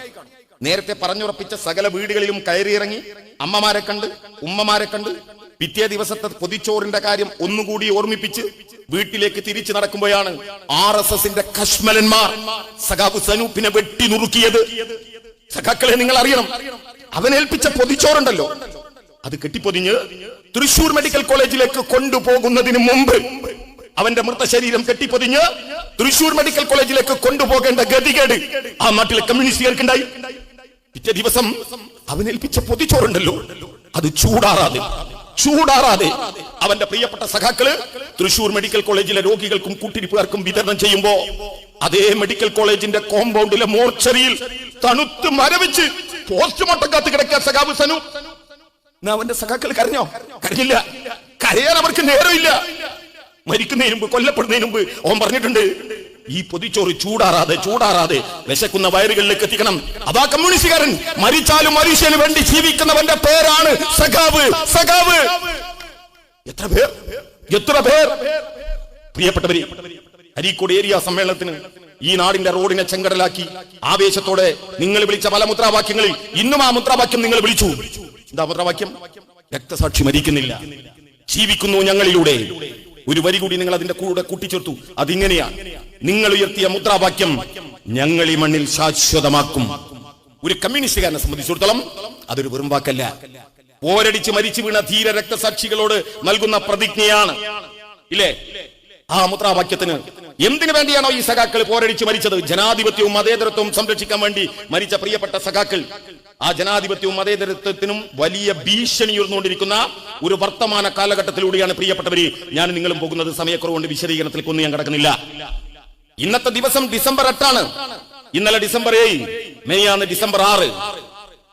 കേരളത്തിന്റെ തെരുവീതികളിൽ കാര്യമായ പ്രകടനം നിങ്ങൾ കണ്ടോ? ഞാൻ ആലോചിക്കാം, ഞാൻ വരുന്നത് കൊടിയത്തൂർ. ഞാൻ ഇന്ന് ഫേസ്ബുക്ക് പോസ്റ്റിലിട്ടുണ്ട്. കഴിഞ്ഞ 32 കൊല്ലമായി കൊടിയത്തൂർ മസ്ജിദിന്റെ വിവിധ വിഭാഗങ്ങളിൽ പങ്കെടുക്കുന്ന ജമാഅത്തെ ഇസ്ലാമിയുടെ ഒരാൾ കുത്തുബ നടത്തുന്ന ആ പള്ളിയിലെ മിമ്പറിൽ നിന്ന് വെള്ളിയാഴ്ചയും വലിയൊരുനാളും ഒരുമിച്ച് വന്നു എന്നത് പറഞ്ഞതുപോലെ ഡിസംബർ 6 വെള്ളിയാഴ്ചയും ഒരുമിച്ച് വന്നിട്ട് ആ മിമ്പറിൽ നിന്ന് ബാബരി മസ്ജിദ് എന്ന് ഞാൻ കേട്ടില്ല. കഴിഞ്ഞ 32 കൊല്ലവും ഡിസംബർ 6 ചുറ്റുവട്ടമുള്ള വെള്ളിയാഴ്ചകളിൽ പള്ളി മിമ്പറുകളിൽ നിന്ന് ഡിസംബർ 6 ഓർമ്മപ്പെടുത്തലുകൾ ഉണ്ടായിരുന്നെങ്കിൽ ഇന്നലെ അത് പലരും മറന്നതല്ല, പലരോടും പറഞ്ഞു പറയണ്ട. അങ്ങനെ മറക്കാൻ പഠിപ്പിക്കുക. സമ്പാൽ പള്ളി ആ പള്ളി വരാൻ പോവുക പുതിയ ലിസ്റ്റിലേക്ക്. ഇല്ലേ? രാജാ മുഹിദ്ദീൻ ഷെയ്ഖിന്റെ അജ്മീർ സ്ഥലം എന്തായാലും പറയാ, അജ്മീർ ദർഗ. ബിജെപിക്കാരന്റെ പ്രസംഗം കേൾക്കുന്നുണ്ടെ മനസ്സിലാക്കിക്കോ. നിങ്ങളുടെ മുൻ പ്രധാനമന്ത്രി അടൽ ബിഹാരി വാജ്പേയി, ഇന്നത്തെ പ്രധാനമന്ത്രി നരേന്ദ്രമോദി അവിടെ അതിന്റെ മുകളിൽ പട്ട് പുതപ്പിച്ചു. എന്താണ് നേർച്ച എന്ന് പറയാ? പട്ട് പുതക്കാൻ നേർച്ച. നിങ്ങൾക്കറിയില്ലായിരുന്നോ ഇത് ഖാജ മൊഹീദ്ദീൻ ഷെയ്ഖിന്റെ ഖബറിടമാണെന്ന്? ഖാജ മൊഹീദ്ദീൻ ഷെയ്ഖിന്റെ ഖബറിടമാണെന്ന് അറിഞ്ഞുകൊണ്ടല്ലേ ഇന്ത്യയുടെ പ്രധാനമന്ത്രിയായ വാജ്പേയിയും ഇന്ത്യയുടെ ഇപ്പോഴത്തെ പ്രധാനമന്ത്രിയായ നരേന്ദ്രമോദിയും ഇതിട്ട് മൂടിയത്. ഇപ്പൊ നിങ്ങൾ അതിന് അവകാശവാദമായിട്ട് വരിക ഇല്ലേ? ആർക്കാ ഇതൊക്കെ മറക്കേണ്ടത്? മുസ്ലിം ലീഗിന്റെ നേതാവ് പാണക്കാട് സാദിഖ് അലി തങ്ങൾ. നമ്മൾ പാണക്കാട് സാദിഖ് അലി തങ്ങൾ എന്നൊക്കെ പറയുന്നുണ്ട്. SDPI ഒരുത്തന്റെ പ്രസംഗം കേട്ടങ്ങൾ പാണക്കാട്ടെ സാദിക്കാരാണ്. ഒരൊറ്റ ലീഗിൽ മറുപടി പറയില്ലവരാരും. പാണക്കാട് സാധിക്കുന്നൊന്നും ഞങ്ങൾ പറയില്ല. പാണക്കാട് സാദിഖ് അലി തങ്ങൾ ബാബരി മസ്ജിദ് തകർത്ത് രാമക്ഷേത്രം ഉണ്ടാക്കിയപ്പോ എന്താ പറഞ്ഞത്? അത് ഇന്ത്യൻ മതേതരത്വത്തിന്റെ പ്രതീകാണ്. അത് ഇന്ത്യൻ മതേതരത്വത്തിന്റെ പ്രതീകാണ്. ഞങ്ങൾ അന്തസ്സോടെ പറഞ്ഞു, ഈ കോടതി വിധി ഇത് തെറ്റാണ്. ഇങ്ങനെ ഒരു വിധിക്കപ്പുറം ഇനി പ്രതീക്ഷിക്കാൻ പാടുണ്ടോ?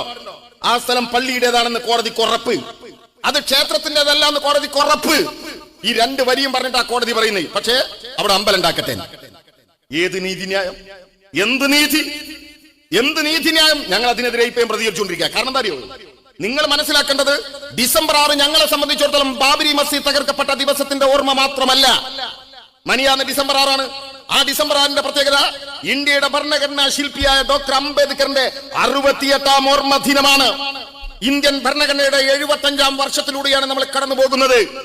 ഡോക്ടർ അംബേദ്കറിന്റെ നേതൃത്വത്തിൽ എഴുതപ്പെട്ട ഭരണഘടനയിൽ ഇന്ത്യയിലെ സകല മതങ്ങൾക്കും തുല്യാവകാശമാണ്. ആ തുല്യാവകാശം സംരക്ഷിക്കാൻ ജനാധിപത്യ ഇന്ത്യയിൽ ഓരോ പൗരനും കടമയുണ്ട്. ആ നിയമം നിലവിലുള്ള ഈ ജനാധിപത്യ ഇന്ത്യയിൽ കമ്മ്യൂണിസ്റ്റുകാർ എല്ലാ ദിവസവും അതിനെ കുറിച്ച് പറഞ്ഞുകൊണ്ടേയിരിക്കും. നിങ്ങൾക്ക് സംശയം? നിങ്ങൾക്ക് സംശയം? എന്താ ലീഗിന് പ്രയാസം? എന്താ ജമാഅത്തെ ഇസ്ലാമിക്ക് പ്രയാസം? SDPI നേതാവ് ഇന്നലെ പ്രസംഗിച്ച എന്താണെന്നറിയോ? പാണക്കാട് സാദിഖ് പറഞ്ഞു, ഞാനല്ലട്ടോ, ഞാൻ സാദിഖ് എന്ന് പറഞ്ഞില്ല, പാണക്കാട് സാദിഖ് പറഞ്ഞു പള്ളി പൊളിച്ചെടുത്ത് രാമക്ഷേത്രം ഉണ്ടാക്കിയപ്പോ അത് മതേതരത്വത്തിന്റെ പ്രതീകമാണെന്ന്. അത് പാണക്കാട്ടെ സാദിഖിന് മാത്രമേ പറയാൻ കഴിയൂ എന്ന് പറഞ്ഞ SDPI-ക്കാരുണ്ടല്ലോ. താൻ വലിയ മുന്തിയ ചരക്കാന്ന് വിചാരിക്കുന്നുണ്ടോ? ഈ SDPI-ക്കാരൻ എന്താ? കഴിഞ്ഞ പാർലമെന്റ് തെരഞ്ഞെടുപ്പിൽ, ഇപ്പൊ നടന്ന ഉപതെരഞ്ഞെടുപ്പിൽ ഈ വയനാട് പാർലമെന്റ് മണ്ഡലത്തിൽ നിന്ന് മത്സരിച്ചത് ഒരു പെൺകുട്ടിയാ. ആരാണ് പെൺകുട്ടി? ബാബരി മസ്ജിദ് തകർത്തെടുത്ത് രാമക്ഷേത്രം ഉണ്ടാക്കുമ്പോ ആ രാമക്ഷേത്രത്തിന്റെ ശിലാസ്ഥാപനം ഇന്ത്യയുടെ പ്രധാനമന്ത്രി നരേന്ദ്രമോദി നിർവഹിക്കുമ്പോ വിതുമ്പിക്കരഞ്ഞ പെൺകുട്ടി. എന്തിനാ വിതുമ്പിക്കരഞ്ഞത്? ബാബരി മസ്ജിദ് തകർക്കപ്പെട്ടതിന്റെ ദുഃഖത്തിലാണോ? അല്ല. ബാബരി മസ്ജിദ് തകർത്തെടുത്ത് രാമക്ഷേത്രത്തിന്റെ ശിലാസ്ഥാപനം ഇന്ത്യയുടെ പ്രധാനമന്ത്രി നടത്തുമ്പോ എന്നെ വിളിച്ചില്ല, അതിലെനിക്ക് ദുഃഖമുണ്ട് എന്നിട്ട് വിതുമ്പി കരഞ്ഞു. ആര്? പ്രിയങ്ക ഗാന്ധി വടര. പ്രിയങ്ക ഗാന്ധി വിതുമ്പി കരഞ്ഞു. എന്നിട്ട് പ്രിയങ്ക ഗാന്ധി പറഞ്ഞത്, എന്നെ അങ്ങാടിയിൽ കേൾക്കുന്ന ലീഗുകാരും SDPI-ക്കാരും ജമാഅത്ത് ഇസ്ലാമിക്കാരും ഉണ്ടെങ്കിൽ ചെവി നല്ലോണം തുഴഞ്ഞിട്ട് കേട്ടോ. താൻ കേട്ടിട്ടില്ലെങ്കിൽ, നിങ്ങൾ കേട്ടില്ലെങ്കിൽ കേൾപ്പിക്കാനുള്ള സാധനം ഇവിടെ കൊടുത്തിട്ടേ നാസർകളായി പോകൂ. പ്രിയങ്ക ഗാന്ധിയുടെ പ്രസംഗവും പ്രിയങ്ക ഗാന്ധിയുടെ ശബ്ദവും കേൾപ്പിച്ചിട്ട് ഇവിടെ കൊടുത്തിട്ടേ പോകൂ. എന്താ പ്രിയങ്ക ഗാന്ധി പറഞ്ഞത്? എന്റെ അച്ഛന്റെ സ്വപ്നമായിരുന്നു രാമക്ഷേത്രം. ആണോ? ഈ അങ്ങാടിയിലെ കോൺഗ്രസ്സുകാരൻ നാളെ മൈക്ക് കെട്ടി നാട്ടിലെ ജനങ്ങളോട് പറ, ഒന്നുകിൽ പ്രിയങ്ക ഗാന്ധി പറഞ്ഞത് തെറ്റാണ്, അല്ലെങ്കിൽ പ്രിയങ്ക ഗാന്ധി പറഞ്ഞത് ശരിയാണ്. ശരിയുടെ പക്ഷമാണ് പ്രിയങ്ക ഗാന്ധി എന്ന് പറഞ്ഞിട്ടല്ലേ നിങ്ങൾ വോട്ട് ചോദിച്ചത്? അങ്ങനെയാണെങ്കിൽ പ്രിയങ്ക ഗാന്ധി പറഞ്ഞത് രാമക്ഷേത്രം എന്റെ അച്ഛന്റെ സ്വപ്നമായിരുന്നു. എന്നിട്ട് പരിഹാരമായിട്ട് ചെയ്തെന്താ? ഉദ്ഘാടനത്തിന് വിളിക്കാത്തതിന് പകരമായി പ്രത്യേകം പൂജിച്ച 3 വെള്ളി ഇഷ്ടിക കൊടുത്തയച്ചു. ഇത് കണ്ട ആവേശം കൊണ്ടിട്ടല്ലേ മധ്യപ്രദേശിന്റെ മുൻ മുഖ്യമന്ത്രി കമൽനാഥ് 11 വെള്ളി ഇഷ്ടിക 1,10,000.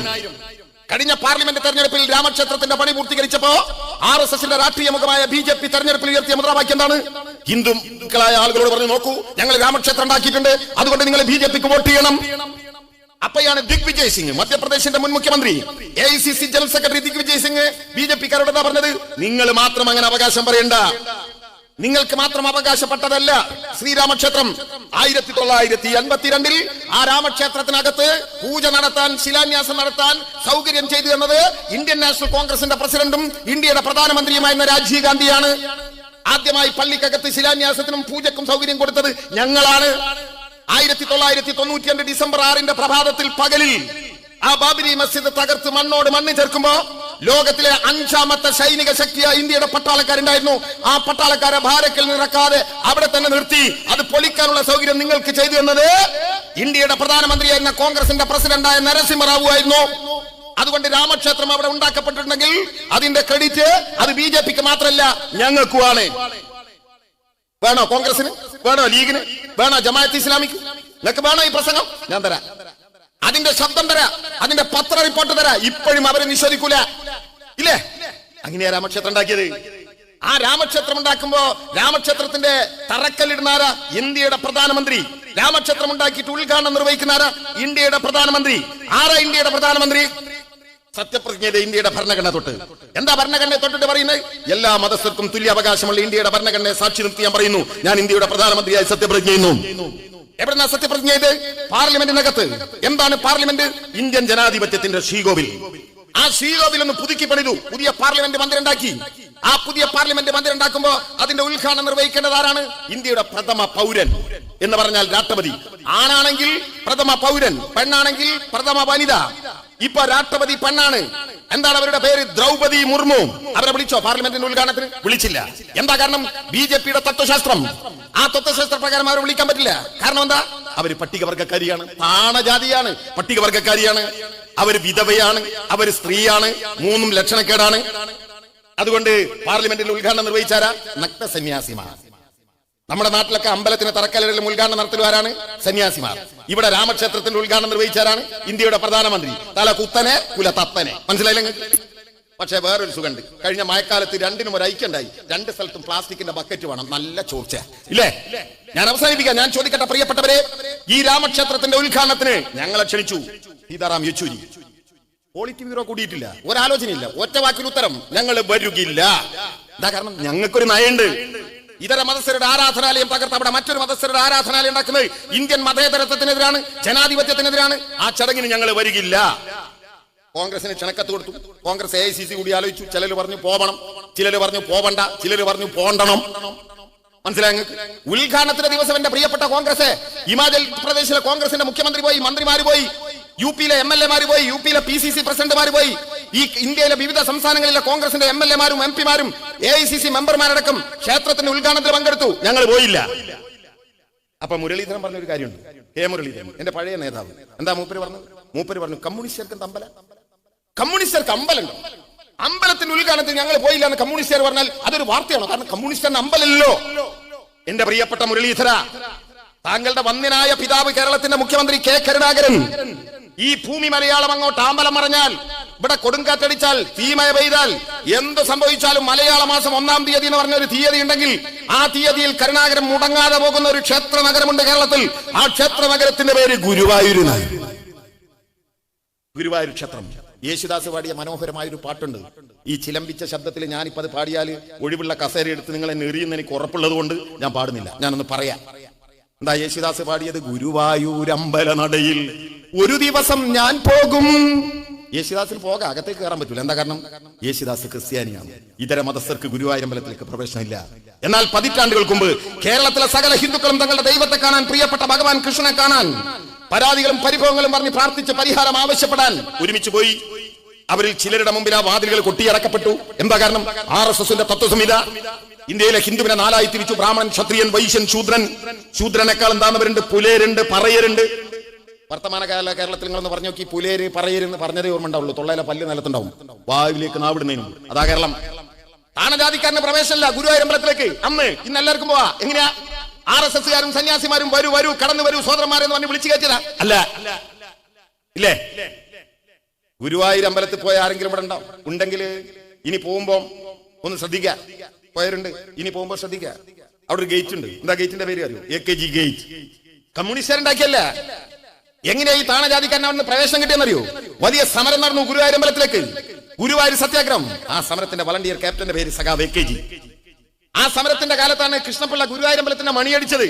അന്നുണ്ട് മുളവടിക്കാര് കൃഷ്ണപിള്ളയുടെ നടപ്പറ അടിച്ചിട്ട് കടപ്പറാക്കി. അന്നാണ് കൃഷ്ണപിള്ള പറഞ്ഞത്, ഉശിരുള്ള നായര് മണിയടിക്കും, നിലനക്കി നായര് പുറമടിക്കും. ഇല്ലേ? AKGന്റെ ഭാര്യന്റെ പേരറിയോ സഖാവിന്? വനിതാ സഖാക്കൾക്ക് അറിയോ AKGന്റെ ഭാര്യന്റെ പേരെന്താ? എന്താ സഖാവേ AKGയുടെ ഭാര്യയുടെ പേര്? സുശീല ഗോപാലൻ.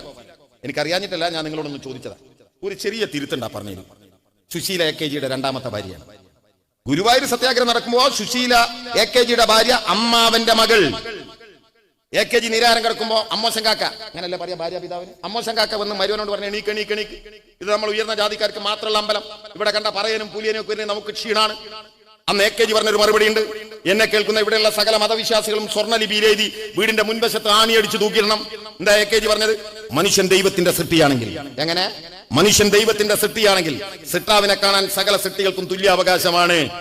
അമ്മച്ചാക്ക് മനസ്സിലായി ചെക്കൻ ശരിയാവില്ല. നേരെ വീട്ടിൽ പോയി മോളെ കൈ പിടിച്ച് മറ്റൊരാൾക്ക് കല്യാണം കഴിച്ചു കൊടുത്തു. സഖാവ് AKGക്ക് സ്വന്തം ഭാര്യ നഷ്ടപ്പെട്ടത് മുരളീധര കമ്മ്യൂണിസ്റ്റ് പാർട്ടി ഉണ്ടാക്കാനല്ല, ഗുരുവായൂരമ്പലത്തിലേക്ക് സകല മനുഷ്യർക്കും ദർശനം നൽകുന്നതിന് വേണ്ടിയിട്ടുള്ള സമരത്തില. അതാ കമ്മ്യൂണിസ്റ്റ് പാർട്ടി. മനസ്സിലായി നിങ്ങൾക്ക്? ഈ പാർട്ടി ഏത് മതത്തിനായത്? എന്നിട്ട് മുരളീധരനെ പോലെയുള്ള ആളുകൾ പറയും, ലീഗുകാർ പറയും, SDPക്കാരനും RSSകാരനും പറയും കമ്മ്യൂണിസ്റ്റുകാരനും മതമല്ല. എന്താ കാരണം? കാറൽ മാക്സ് പറഞ്ഞിട്ടുണ്ട്, മതം മനുഷ്യനെ മയക്കുന്ന കറുപ്പാണ്. അതൊന്ന് കാണിച്ചിരുന്നു നിങ്ങൾ. എവിടെയാ പറഞ്ഞത്? എവിടെയാ പറഞ്ഞെന്ന് കാണിച്ചു. എന്താ മാക്സ് പറഞ്ഞത്? ഈ ലോകത്തിന്റെ ആത്മീയ ഗ്രന്ഥം തന്നെ മതമാകുന്നു. ഹൃദയമില്ലാത്ത ലോകത്തിന്റെ കാരുണ്യമാണ് മതം. മർദ്ദിതന്റെ നിശ്വാസമാണ് മതം. ആ മതം കറുപ്പുമാണ്. It is an opium. അതാ ഇംഗ്ലീഷ്. മനുഷ്യനെ മയക്കുന്നൊന്നുമില്ല. അത് നിങ്ങളെ വക കൂട്ടിയതാ. EMSന്റെ നിർവചനമുണ്ട്. മാക്സിന്റെ കാലഘട്ടത്തിൽ വേദനാസംഹാരിയായി ഉപയോഗിച്ചിരുന്ന ഓപ്പിയം അഥവാ കറുപ്പ്. ഒരു മനുഷ്യൻ വേദന കൊണ്ട് പൊളിയാണെങ്കിൽ ഓപ്പിയം കൊടുത്ത ഒരു ആശ്വാസം കിട്ടും. ഇല്ലേ? അപ്പൊ ഇവിടെ സ്ത്രീകൾ ഇരിക്കുന്നുണ്ടല്ലോ. സ്ത്രീകൾ ഇരിക്കുന്നില്ലേ? പ്രസവിച്ചവരുണ്ടാവും, പ്രസവിക്കാത്തവരുണ്ടാവും. പ്രസവിച്ചു കഴിഞ്ഞപ്പോ നിങ്ങളെ ഭർത്താക്കന്മാർ നിങ്ങൾക്ക് ഒരു ടോണിക് കൊണ്ടു തന്നില്ലേ?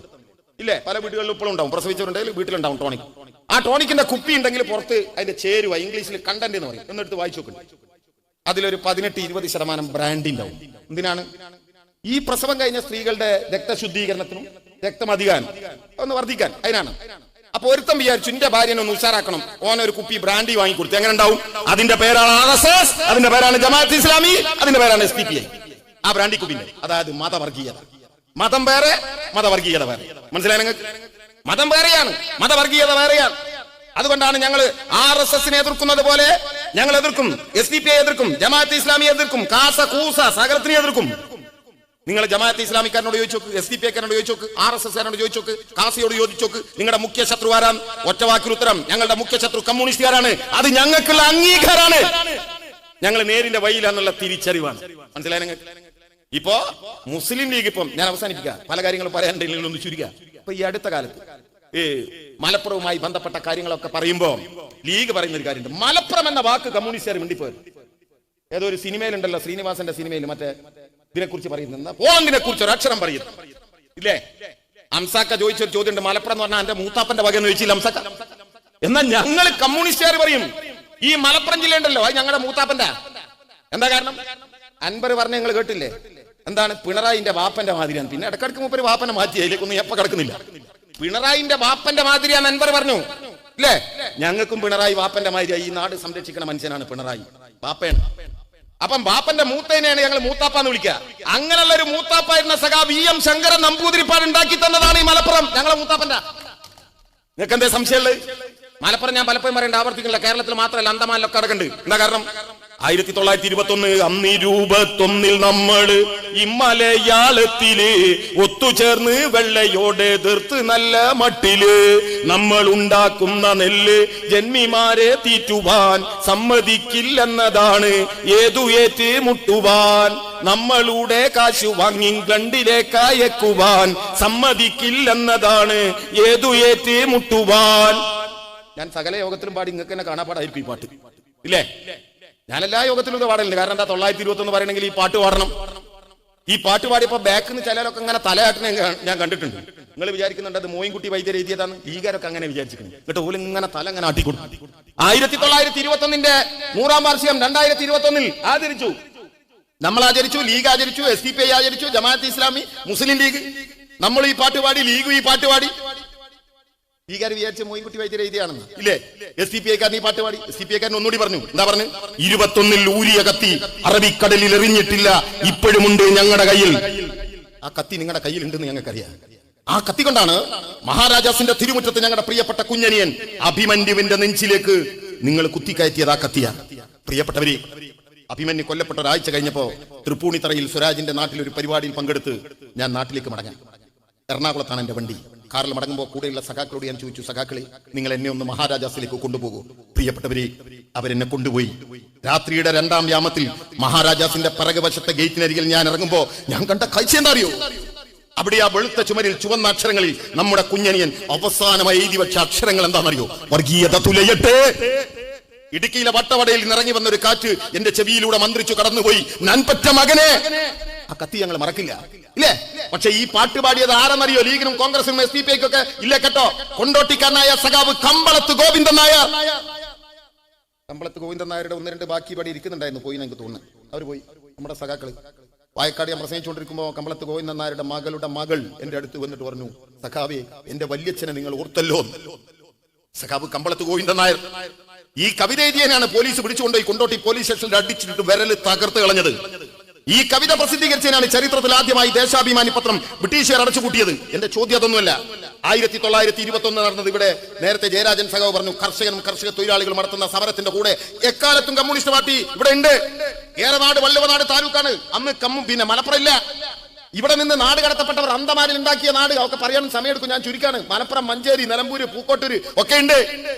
അന്നാണ് മുഹമ്മദ് അബ്ദുറഹ്മാൻ സാഹിബ് ബോംബെയിലേക്ക് വണ്ടി കയറിയത് ജിന്നയെ കാണാൻ. എന്താ കാരണം? 10,000 മരിച്ചു വീണ മണ്ണില് അനാഥ കുട്ടികളുടെ നിലവിളിയേറുന്നു. ജിന്നയെ കാണാൻ പോയി. കാണണമെങ്കിൽ എഴുതി കൊടുക്കണം, എഴുതി കൊടുത്തു. അനാഥ കുട്ടികളുടെ നിലവിളിയേറുന്നുണ്ട്. അതിനെക്കുറിച്ച് ഇന്ത്യൻ പാർലമെന്റിൽ സംസാരിക്കാൻ, താങ്കളുമായി സംസാരിക്കാൻ ഒരു സമയം തരണം. ആ കടലാസ് ചുരുട്ടിക്കുട്ടി ചവറ്റുകൊട്ടയിലേക്ക് വലിച്ചെറിഞ്ഞിട്ട് ജിന്ന പോയത്, കോട്ടിട്ട് പോയത് പള്ളിയിലേക്കല്ല ക്ലബ്ബുകളിലേക്കെന്ന് ചരിത്രം രേഖപ്പെടുത്തുന്നു. മദ്യപിക്കുന്ന, പന്നിമാംസം തിന്നുന്ന, നമസ്കരിക്കാത്ത ജിന്ന ഉണ്ടാക്കിയ ലീഗ്. മുഹമ്മദ് അബ്ദുറഹ്മാൻ സാഹിബ് ദ ഹിന്ദുവിലും ഡക്കാൻ ഹെറാൾഡിലും എഴുതിയ ലേഖനം കണ്ട് പഞ്ചാബിലെയും UP-യിലെയും സമ്പന്നരായ മുസ്ലിങ്ങൾ വന്ന് കോഴിക്കോട്ടെ ആദ്യത്തെ അനാഥശാല ഉണ്ടാക്കി, JDT ഇസ്ലാം അനാഥശാല. സാന്ദർഭികമായി പറയാണ്, പ്രിയപ്പെട്ടവരെ, നിങ്ങൾ കണ്ടോ? കഴിഞ്ഞ സെപ്റ്റംബർ 30-ാം തീയതി മലയിടിഞ്ഞ് കുന്നിടിഞ്ഞ് മേപ്പാടിയിലെ മലമടക്കുകളിൽ നിന്ന് പുഞ്ചിരി മറ്റം ഇല്ലാതെയായി, മുണ്ടക്കൈ ഇല്ലാതായി, ചൂരൽ മറ്റം എന്ന് പറയുന്ന ഈ നാടേ ഇല്ലാതായി, ഇല്ലേ? അവിടെ നിന്ന് ഉയർന്ന ഒരുപാട് കുട്ടികളുടെ നിലവിളി. അമ്മിഞ്ഞപ്പാല് കിട്ടാതെ കുട്ടികൾ നിലവിളിച്ചപ്പോ പ്രിയപ്പെട്ടവരെ, മനോഹരമായ ഒരു കാഴ്ച ഈ കേരളത്തിൽ നമ്മൾ കണ്ടില്ലേ? ഈ കേരളത്തിന്റെ നാനാഭാഗത്തുള്ള ഒരുപാട് അമ്മമാര്, ഉമ്മമാര് പറഞ്ഞു, ആ കുട്ടികൾക്ക് അമ്മിഞ്ഞപ്പാല് കൊടുക്കാൻ ഞങ്ങൾ തയ്യാറാണ്. ഇത്ര മധുരമുള്ള ഒരു അമ്മിഞ്ഞപ്പാല് ലോകത്താര് കുടിച്ചിട്ടുണ്ട് പ്രിയപ്പെട്ടവരെ? അമ്മിഞ്ഞപ്പാൽ ഊമ്പി കുടിച്ച മക്കൾക്കറിയോ ഏത് ജാതിയിൽപ്പെട്ട മതത്തിൽപ്പെട്ട ഉമ്മയുടെ അമ്മയുടെ അമ്മിഞ്ഞപ്പാലാ ഞാൻ കുടിച്ചത്? ആ അമ്മക്കും ഉമ്മക്കും അറിയോ ഏത് കുട്ടിക്കാണ്, ഏത് ജാതിയിൽപ്പെട്ട മതത്തിൽപ്പെട്ട കുട്ടിക്കാണ് കൊടുത്തത്? അത്രേ ഉള്ളൂ പ്രിയപ്പെട്ടവരെ, അത്രേ ഉള്ളൂ. സാന്ദർഭികമായ ഒരു കാര്യം പറയാം. ഇവിടെ ജയരാജേട്ടൻ പറഞ്ഞല്ലോ, പിന്നെ താടിക്കാരനായ നരേന്ദ്രമോദിയുടെ താടിക്ക് ഇങ്ങനെ ഒഴിഞ്ഞ ഒരു കുട്ടിയെ കുറിച്ച്. പ്രിയപ്പെട്ടവരെ, നിങ്ങൾക്കറിയോ ആ കുട്ടി ആരാണ്? നിങ്ങൾക്കറിയോ? കാഞ്ചനമാലയോടൊപ്പം ഒരു മാസം മുമ്പ് മേപ്പാടിയിൽ ഞാൻ പോയപ്പോ ചൂരൽമലയിലെത്തിയപ്പോ എന്റെ കൂടെയുള്ള സഖാവ് ചൂണ്ടിക്കാണിച്ചു, സഖാവേ, ഒരു കൊല്ലം മുമ്പ് നിങ്ങൾ വന്ന് പ്രസംഗിച്ച കെട്ടിടമായിരുന്നു അത്. അതിന്റെ പാതിയേ ഇപ്പൊ ഉള്ളൂ. അതിന്റെ തൊട്ടപ്പുറത്ത് നമ്മുടെ പാർട്ടി ഓഫീസ് ഉണ്ട്. അതിന്റെ ഇപ്പുറത്തുള്ള ബിൽഡിങ്ങിന്റെ മുകളിൽ കേരള ബാങ്ക് ഉണ്ട്. അതൊക്കെ കണ്ട് സംസാരിച്ച് അവിടെ നിൽക്കുമ്പോ മേപ്പാടിയിൽ നിന്നൊരു സഖാവ് വിളിച്ചിട്ട് പറഞ്ഞു, ഒരു ഉമ്മയും മകളും ഇവിടെ നിൽക്കുന്നുണ്ട്, അവർക്ക് കാഞ്ചനമാലയെ കാണണം. ഏതാ ഉമ്മ എന്നറിയോ നിങ്ങൾക്ക്? ഞാനന്ന് ചൂരൽമലയിൽ പ്രസംഗിക്കുമ്പോ എന്റെ പ്രസംഗത്തിന് നന്ദി പറഞ്ഞൊരു സഖാവുണ്ടായി. ആ സഖാവിന്റെ പേര് ഷാജഹാൻ. ആ ഷാജഹാന്റെ മകളാണ് നരേന്ദ്രമോദിയുടെ താടിയിൽ ഇങ്ങനെ ഒഴിഞ്ഞത്. പ്രളയം കൊണ്ടുപോയി അവനെ മാത്രമല്ല, അവന്റെ ഉമ്മയെ, അവന്റെ ബാപ്പയെ, അവന്റെ സഹോദരിമാരെ, അവന്റെ സഹോദരന്മാരെ. മേപ്പാടിയിലേക്ക് പോയി കാഞ്ചനമാലയോടൊപ്പം ഞാനും. മേപ്പാടി ബസ് സ്റ്റാൻഡിൽ വെച്ച് ആ കുട്ടിയെ എടുത്ത് ലാളിക്കുമ്പോൾ ആ കുട്ടിയുടെ ഉമ്മയോട് ഞാൻ അറിയാതെ പറഞ്ഞുപോയി, അന്നത്തെ പൊതുയോഗത്തിൽ എനിക്ക് നന്ദി പറഞ്ഞത് ഷാജഹാനായിരുന്നു. വിതുമ്പിപ്പോയ ഉമ്മയുടെ മുമ്പിൽ പിടിച്ചു നിൽക്കാൻ പ്രിയപ്പെട്ടവരെ ഞാൻ പെട്ട പാട് ഇന്ന് എനിക്കും അറിഞ്ഞൂടാ. കണ്ണീരിന്റെ ലോകത്തേക്ക് തിരിഞ്ഞു നോക്കാത്ത നരേന്ദ്രമോദിമാരെ കുറിച്ച് നമുക്ക് എന്തു പറയാം? ഞാൻ അതിനെക്കുറിച്ചൊന്നും വിശദീകരിക്കുന്നില്ല. സാന്ദർഭികമായി വയനാട് പറഞ്ഞപ്പോ ഓർമ്മയിലേക്ക് വന്ന ഒരു അനുഭവം മാത്രം ഞാൻ പറഞ്ഞതാ. ഇല്ലേ, അങ്ങനെ നിലവിളിച്ച 921 കുട്ടികളെ തിരിഞ്ഞു നോക്കാൻ ആരുണ്ടായിരുന്നു? ഈ 921 ഒറ്റ കാര്യം ഞാൻ ലീഗിന്റെ ആളുകളോട് ആവർത്തിച്ച് വെല്ലുവിളിക്കാം. ഒരുപാട് സ്റ്റേജുകളിൽ ഞാൻ വെല്ലുവിളിച്ചിട്ടുണ്ട്. കാരണം എന്താ, 2 മാസം മുമ്പ് മലപ്പുറം കളക്ടറേറ്റിന് മുമ്പിൽ വെച്ച് ഷാജിന്റെ പ്രസംഗം, KM ഷാജിന്റെ, എന്താ പ്രസംഗിച്ചത്?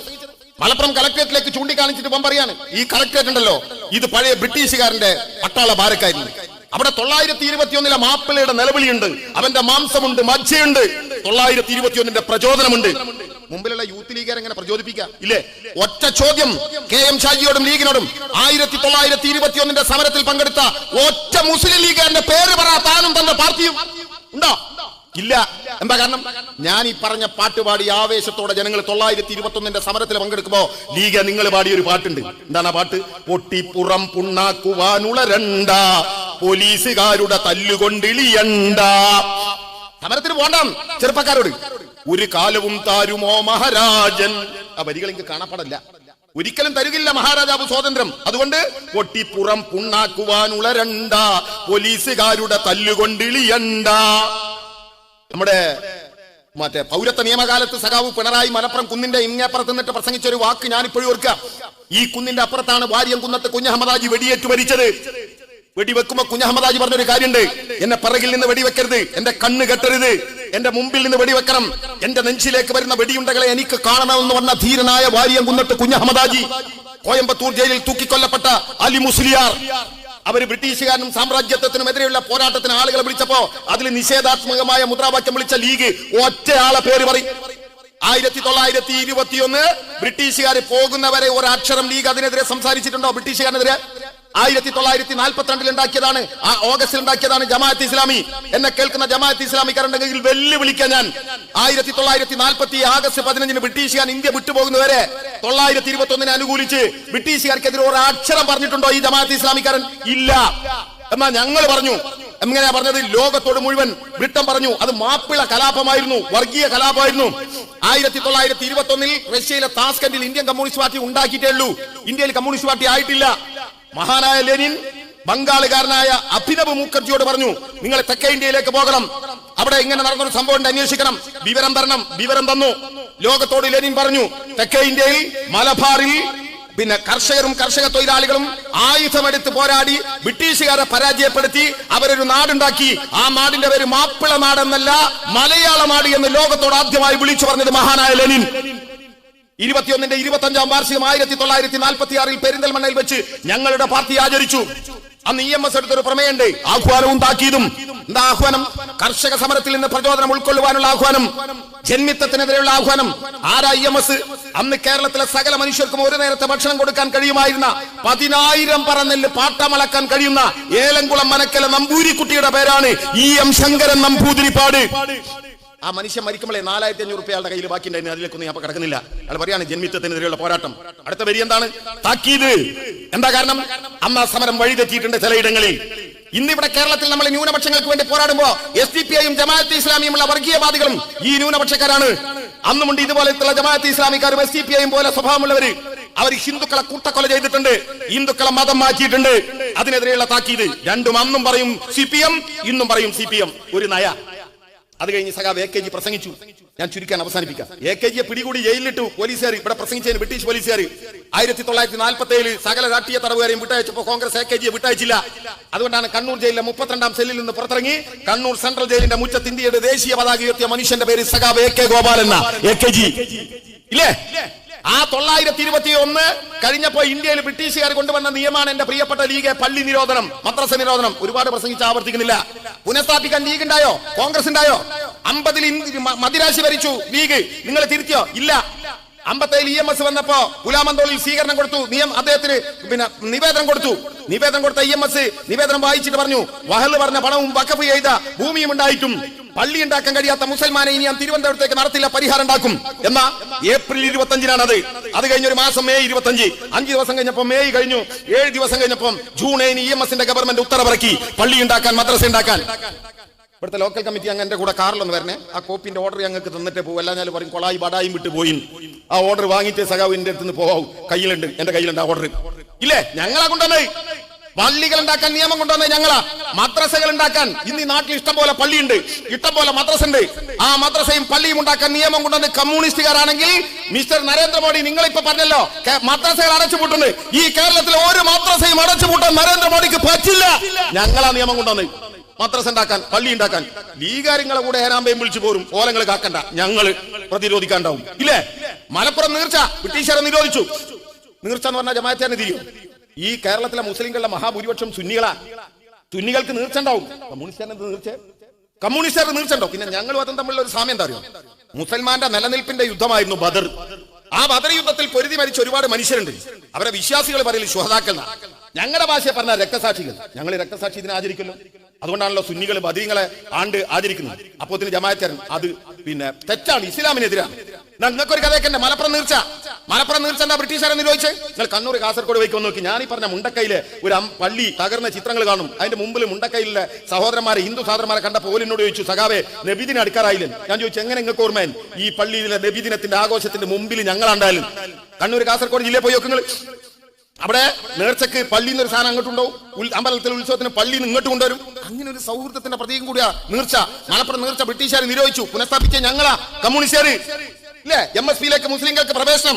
1967 മലപ്പുറം ജില്ലാ രൂപീകരണം, അറബി ഉറുദു ഭാഷാധ്യാപകരെ നിയമിക്കൽ, മുസ്ലിം പെൺകുട്ടികൾക്ക് സ്കോളർഷിപ്പ്, ഹജ്ജ് ഹൗസിന്റെ നിർമ്മാണം, അതിന്റെ ഉദ്ഘാടനം ഒക്കെ ഞങ്ങളാ. മനസ്സിലായി നിങ്ങൾക്ക്? ഞാൻ അതിന്റെ വിശദീകരണത്തിൽ കിടക്കുന്നില്ല, ചുരുക്കാം. ഇപ്പൊ ഈ അടുത്ത കാലത്ത് ഒരു മാസം മുമ്പ് എറണാകുളത്തൊരു യോഗം. എന്താ യോഗം? കേരളത്തിലെ കമ്മ്യൂണിസ്റ്റ് ഗവൺമെന്റ് പിണറായി ഗവൺമെന്റ് മുസ്ലിങ്ങൾക്കെതിരാണ്, ഇസ്ലാമോഫോബിയാണ്. ആരാ സംഘടിപ്പിച്ചത്? ജമാഅത്തെ ഇസ്ലാമി. ആരാ പങ്കെടുത്തത്? ലീഗ്, SDPI, കോൺഗ്രസ്, സകലും. നിങ്ങൾ വിചാരിക്കുന്നുണ്ടോ ഇവരിത് ഇപ്പൊ തുടങ്ങിയാണ്? എന്ന് തുടങ്ങിയിട്ടുണ്ട് താങ്കൾ വിചാരിക്കുക? എന്റെ ഓർമ്മ ശരിയാണെങ്കിൽ 80കളിൽ മലപ്പുറം ജില്ലയിലെ MSFന്റെ പ്രസിഡന്റിന്റെ പേര് AP അഹമ്മദ്. ആള് ചന്ദ്രികയുടെ എഡിറ്റർ കൂടിയായിരുന്നു. അന്നത്തെ ചന്ദ്രികയുടെ ചീഫ് എഡിറ്ററുടെ പേര് മങ്കർ അബ്ദുൽ അസീസ് മൗലവി. AP അമ്മേനെ വിളിച്ചിട്ട് പറഞ്ഞു, നിങ്ങൾ തിരുവനന്തപുരത്ത് പോകണം, സർക്കാർ രേഖകൾ പരിശോധിക്കണം, കേരളത്തിലെ കമ്മ്യൂണിസ്റ്റ് ഗവൺമെന്റുകൾ മുസ്ലിങ്ങൾക്കെതിരെ കൊണ്ടുവന്ന നിയമങ്ങളെ കുറിച്ച് പരിശോധിക്കണം. AP അഹമ്മദ് എഴുതി വെച്ചിട്ടുണ്ട്, അദ്ദേഹത്തിന്റെ പുസ്തകത്തിലുണ്ട്. 84 രേഖകൾ അദ്ദേഹം പരിശോധിച്ചു. ഓരോ രേഖകൾ പരിശോധിക്കുമ്പോഴും സത്യം ഇങ്ങനെ തിരിച്ചറിയാം. ഇസ്ലാമിക ചരിത്രത്തിൽ ഒരു ചരിത്ര കഥയുണ്ട്. പ്രവാചകനെ കൊല്ലാൻ ഊരിപ്പിടിച്ച വാളുമായി വന്ന ഉമറിന്റെ കഥ. പ്രവാചകന്റെ മുമ്പിലെത്തി സത്യം തിരിച്ചറിയിച്ചപ്പോ പ്രവാചകനെ കൊല്ലാൻ ഊരിയ വാള് ഉറയിലിട്ട് ഇസ്ലാം മതം സ്വീകരിച്ച ഉമറിന്റെ കഥ എന്നതുപോലെ സത്യം തിരിച്ചറിയാൻ തുടങ്ങിയപ്പോ തന്റെ കറുത്ത മഷിയുള്ള പേന കൊണ്ട് വെളുത്ത കടലാസിൽ AP അഹമ്മദ് എഴുതാൻ തുടങ്ങി. ആ എഴുതിയതുമായി നേരെ മങ്കർ അബ്ദുൽ അസീസ് മൗലവിയുടെ അടുത്തെത്തിയിട്ട് പറഞ്ഞു, ഞാൻ എഴുതി തുടങ്ങിയിട്ടുണ്ട്, പക്ഷേ ഇത് ചന്ദ്രികയിൽ പ്രസിദ്ധീകരിക്കാൻ പറ്റില്ല. അപ്പൊ മങ്കർ അബ്ദുൽ അസീസ് മൗലവി ചോദിച്ചു, അതെന്താ കാരണം? അപ്പൊ AP അഹമ്മദ് പറഞ്ഞു, ഞാൻ സത്യം മാത്രമേ എഴുതിയിട്ടുള്ളൂ. അപ്പൊ മങ്കർ അബ്ദുൽ അസീസ് മൗലവി പറഞ്ഞു, എന്നാൽ ഞാനതൊന്ന് വായിക്കട്ടെ. അതിന്റെ ആദ്യത്തെ വരി എന്താ അറിയോ? വളയാർ ചെക്ക് പോസ്റ്റിനപ്പുറത്ത് പുഴുക്കലെ പോലെ ജീവിക്കുന്ന മുസൽമാന് ഈ കേരളത്തിനകത്ത് നട്ടല് നിവൃത്തി ജീവിക്കാൻ ഒരു കാരണക്കാരനുണ്ടെങ്കിൽ അയാളുടെ പേര് ഏലംകുളം മനക്കൽ ശങ്കരൻ നമ്പൂതിരിപ്പാട് എന്നാണ്. ഒരുപാട് കാലത്തിനിപ്പുറം AP അഹമ്മദ് വെടിഞ്ഞം കടപ്പുറത്ത് ഒരു പൊതുയോഗത്തിൽ പങ്കെടുക്കാൻ പോയി. പൊതുയോഗമൊക്കെ കഴിഞ്ഞ് അദ്ദേഹം തിരിച്ചിറങ്ങാൻ നേരത്ത് ഒരു മനുഷ്യൻ അദ്ദേഹത്തിന്റെ അടുത്തേക്ക് വന്നു. ആ മനുഷ്യൻ ഒരു കണ്ണിനെ കാഴ്ച, ഒരു കണ്ണിങ്ങനെ ചീഞ്ഞു കിടക്കാൻ. അയാളുടെ പേര് അബ്ദുൽ ജബ്ബാർ എന്നാണ്. ഒറ്റക്കണ്ണനായ അബ്ദുൽ ജബ്ബാർ AP അഹമ്മദിന്റെ കൈ പിടിച്ചിട്ട് പറഞ്ഞു, പ്രസംഗത്തിനിടയിൽ നിങ്ങൾ മലപ്പുറം ജില്ലക്കാരനാണ് എന്ന് എനിക്ക് മനസ്സിലായി. മലപ്പുറം ജില്ലക്കാരനായി നിങ്ങളെ കാണാനും നിങ്ങളെ കൈപിടിക്കാനും നിങ്ങളോട് സംസാരിക്കാൻ കഴിഞ്ഞതും മഹാഭാഗ്യമായി ഞാൻ കരുതുന്നു. AP അഹമ്മദ് ചോദിച്ചു, അതെന്താ അങ്ങനെ നിങ്ങൾ മലപ്പുറം ജില്ലയോടുള്ള ഇത്ര വലിയ സ്നേഹം?